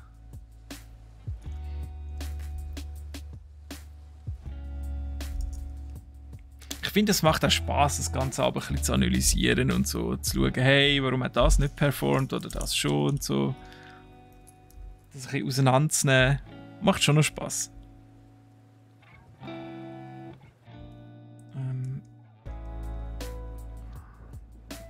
Okay. TikTok ist merkwürdig, mal explodieren die und dann läuft wieder nichts. Ja, ich glaube, den Algorithmus habe ich auch nicht gecheckt. TikToks mehr als 1000 Views und dann hast TikTok so ab 300 einfach nicht mehr geht. Ich glaube, das ist auch so, oder? Wenn es am Anfang nicht gerade völlig explodiert, dann hast du auch Pech gehabt. Aber wenn du jetzt auch irgendwie Millionen Views hast, dann ist ja immer noch nicht gesagt, dass wegen dem nachher, keine Ahnung, wenn du jetzt dich auf YouTube fokussierst oder auf Twitch, dass dann extrem viel Erfolg hast und gerade irgendwie, keine Ahnung, 10.000 neue Follower oder Abonnenten. Das ist ja auch nicht garantiert, nur weil es Views hat. Du musst ja dann die Leute immer noch converten dann zu richtigen Viewers und Fans vor allem. Dort finde ich die Schwierigkeit.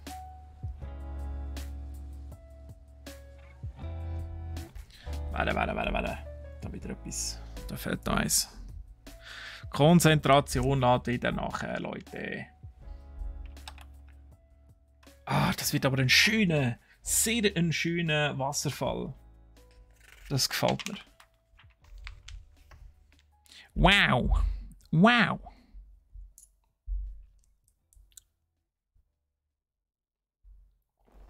Du musst in den ersten 24 Stunden abheben und sonst passiert nichts mehr und sie steht. Ja, ich glaube eben auch so funktioniert das ein bisschen. Oder wenn der Algorithmus sieht, hey, es schauen jetzt nicht so viele Leute oder keine Ahnung, die falschen Hashtags, whatever. Und es halt zu wenig Leute schauen, dann wird es auch nicht mehr vorgeschlagen und kommt bei denen nicht mehr im Feed oder so. Also es ist nur eine Vermutung, aber fände ich zumindest noch logisch, wenn es so würde funktionieren.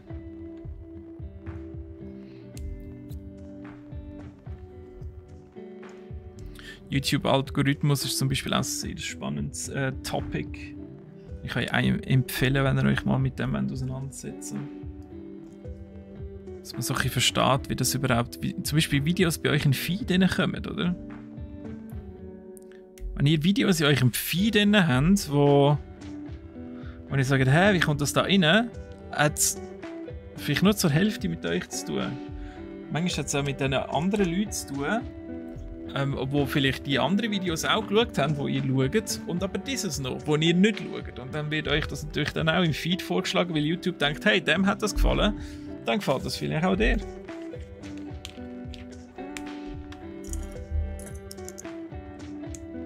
Und da ist es extrem schwierig, finde ich, mit eben wenn ein neuer Kanal startet, dass der richtig kannst positionieren und der YouTube-Algorithmus gemerkt, wo er dich muss hintun muss, weil der hat ja noch keine Angaben, keine Anhaltspunkte, was du da überhaupt aufladest, außer da ein bisschen Keywords und Hashtags und was weiß ich alles.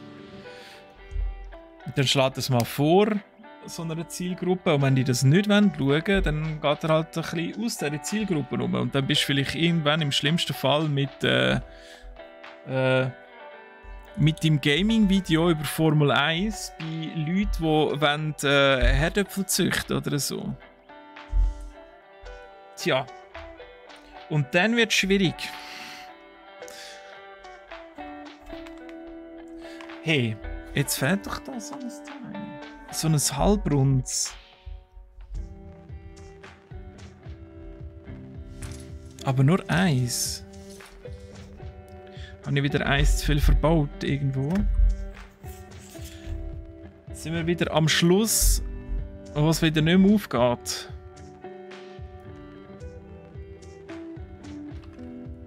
Ich tue das gleich jetzt mal da an, vielleicht finden wir es noch. Was ist da vielleicht da drunter irgendwo so reingerutscht? Da, nein. Kann man schön drüber, ob ich es irgendwo verbaut habe, was es nicht hinset. Da wäre es eigentlich gleich. Da wäre es eigentlich gleich.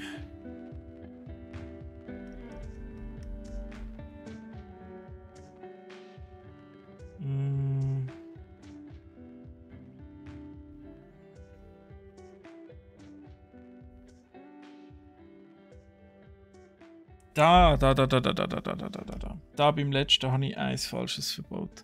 Da kommt nämlich nicht das da an. So, jetzt. Mein Adlerauge hat das jetzt noch gecheckt. So, und da kommt nämlich hier der Knubbel noch an.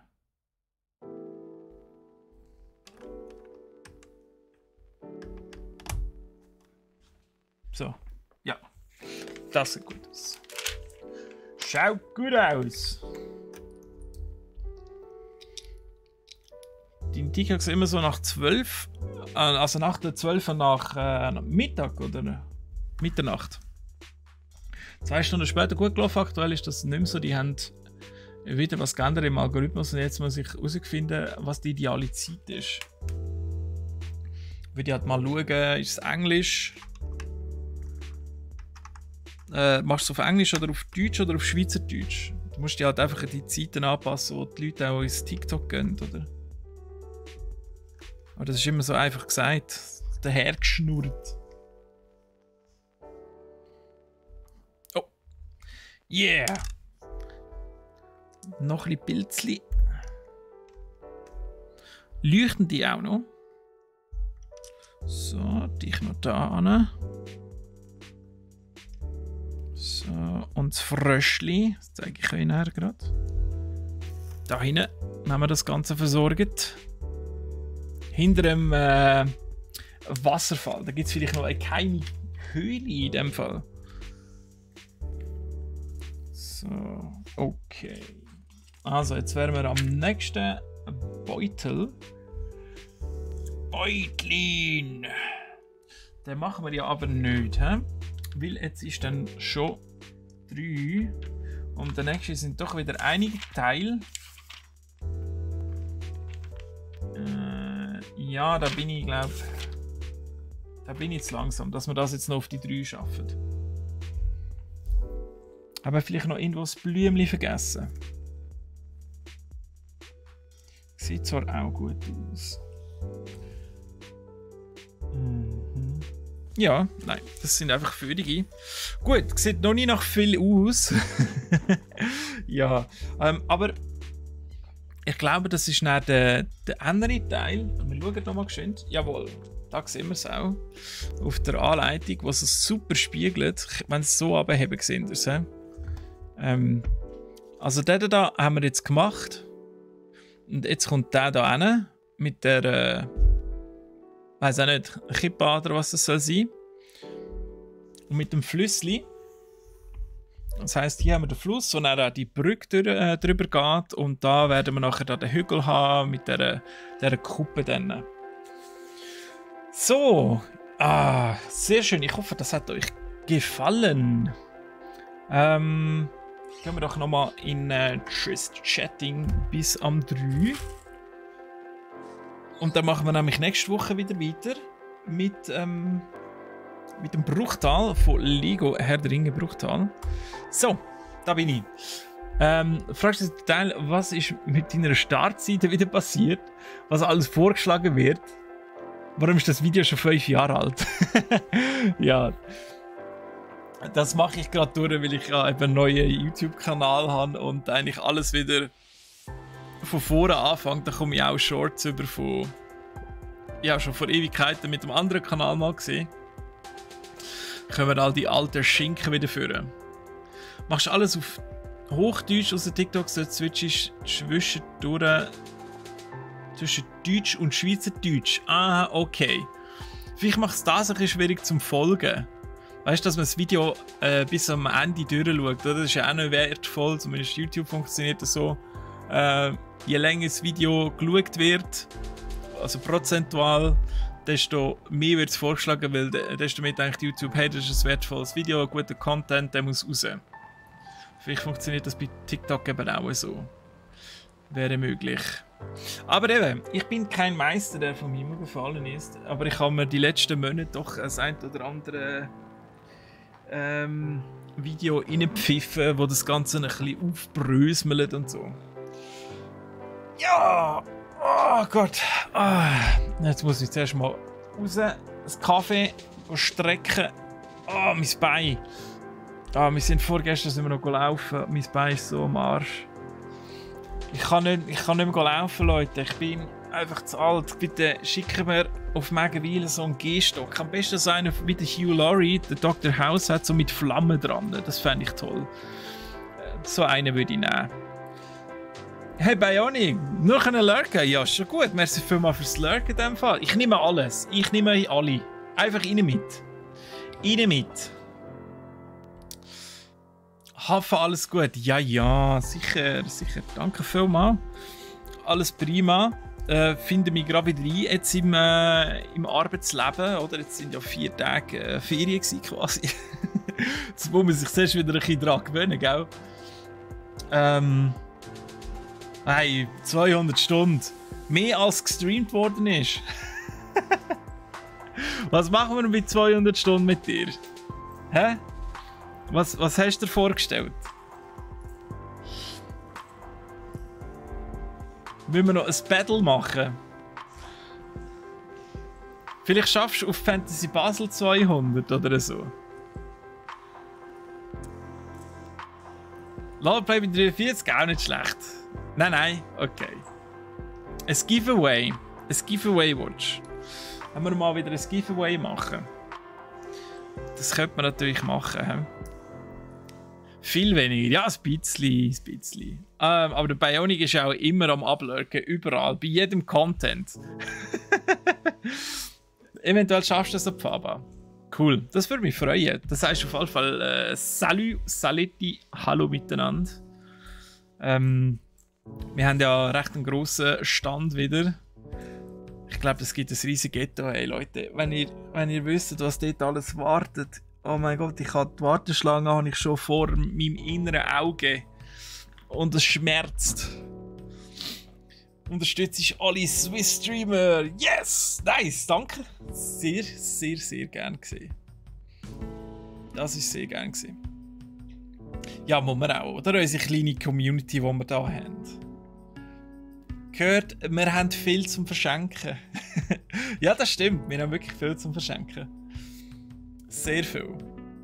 Also, wenn wir da mal geschwind... seht ihr dort hinten? Oh, jetzt habe ich schon zu viel gesehen. Das ist viel gezeigt.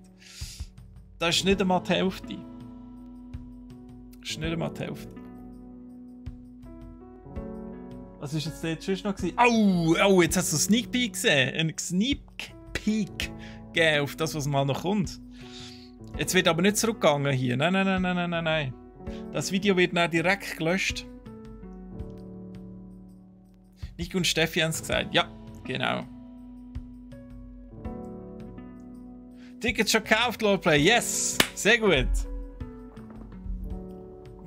Und wir müssen noch einen Lego-Schnellbau machen.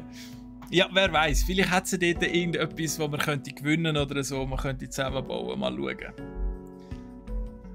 Speed-Lego-Bau. Das wäre etwas. So wie ein Vögel zwitschert hat, ist die Steffi eigentlich am Streamen. Aber ja, vielleicht kann man sich da ja mal abwechseln oder so. Dann machen wir da etwas. Ist doch gut. Aber das müssen wir dann schon streamen. Oder? Das wäre schon etwas, was wir müssen streamen. Wer schneller ein Lego aufbaut. Ja, ich glaube, ich sehe da meine Niederlage schon am Horizont, aber ich nehme natürlich die Herausforderung an. Ich nehme die an. Auf alle Fälle. Ein kleines Set. 2 Teile. Das ist so ein Rubik's Cube. Das wäre noch etwas, oder? Einfach so, die farbige Klötzchen am Schluss muss aussehen wie ein fertig gestalteter Rubik's Cube. Und dann zwischen denen hast du einfach so die schwarzen Blättchen, die quadratischen.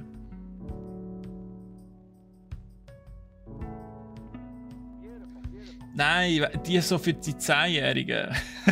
Also so City meinst du? Zum Beispiel. Was haben wir denn da? Ja, wir schauen mal.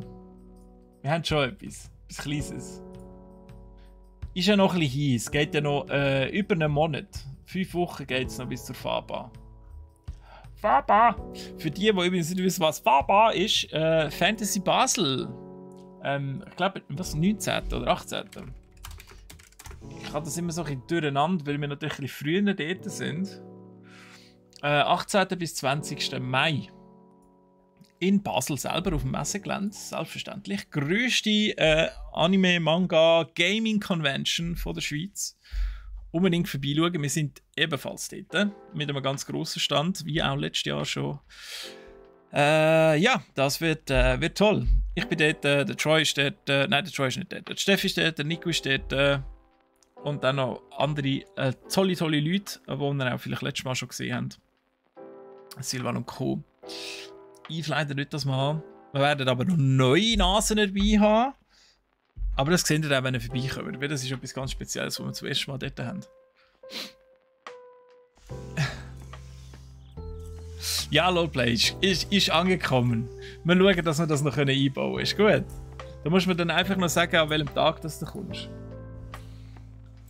Sehr schön. Gut. Leute, es hat 3 geschlagen. Ich hoffe, ihr habt auch die Killerglocke draussen gehört. Und es hat so richtig schön ins Ohr reingepengelt. Samstag kommst. Gut. Ich merke mir das. Dann schaue ich für am Samstag. Gut. Ist gespeichert. Habe geschwind müssen abspeichern. Dann sehen wir uns am Dienstag wieder. In einer Woche. Auch wieder vom 1 bis zum 3. Wir machen weiter mit Brooktal, wie es auf Englisch heisst. Brooktal. Und morgen haben wir wieder den Troy vor der Nase. Ab der 3. Unbedingt einschalten bei ihm. Ich bin schauen, was er macht, aber er hat es nicht aktualisiert. Also gemäss im Trello spielt er entweder nochmal die Siedler oder nochmal Valheim. Oder, weil letztes Mal, ich glaube, sein Tech Talk nicht funktioniert hat, vielleicht auch Tech Talk oder gar nichts von alledem. Den Link nicht gesehen. Nein, den Link habe ich nicht gesehen. Der Link tut es doch gerade canceln einen Weg, deswegen der geht gar nicht durch. Star Wars Boba Fett Starship Microfighter. Das finde ich gut. Dann nehmen wir das. Er bringt der Walhai. Danke. Genau, er bringt den Walhai morgen. Am 3 geht bei ihm schauen. Fischer Stream. Wer will wissen, wie man einen Wal nur mit der Angel fangen tut, der geht beim Troy morgen am 3 einschalten. Super! Habt's gut, wunderschöne Woche wünsche ich euch und wir sehen uns am Dienstag wieder. Tschüss miteinander!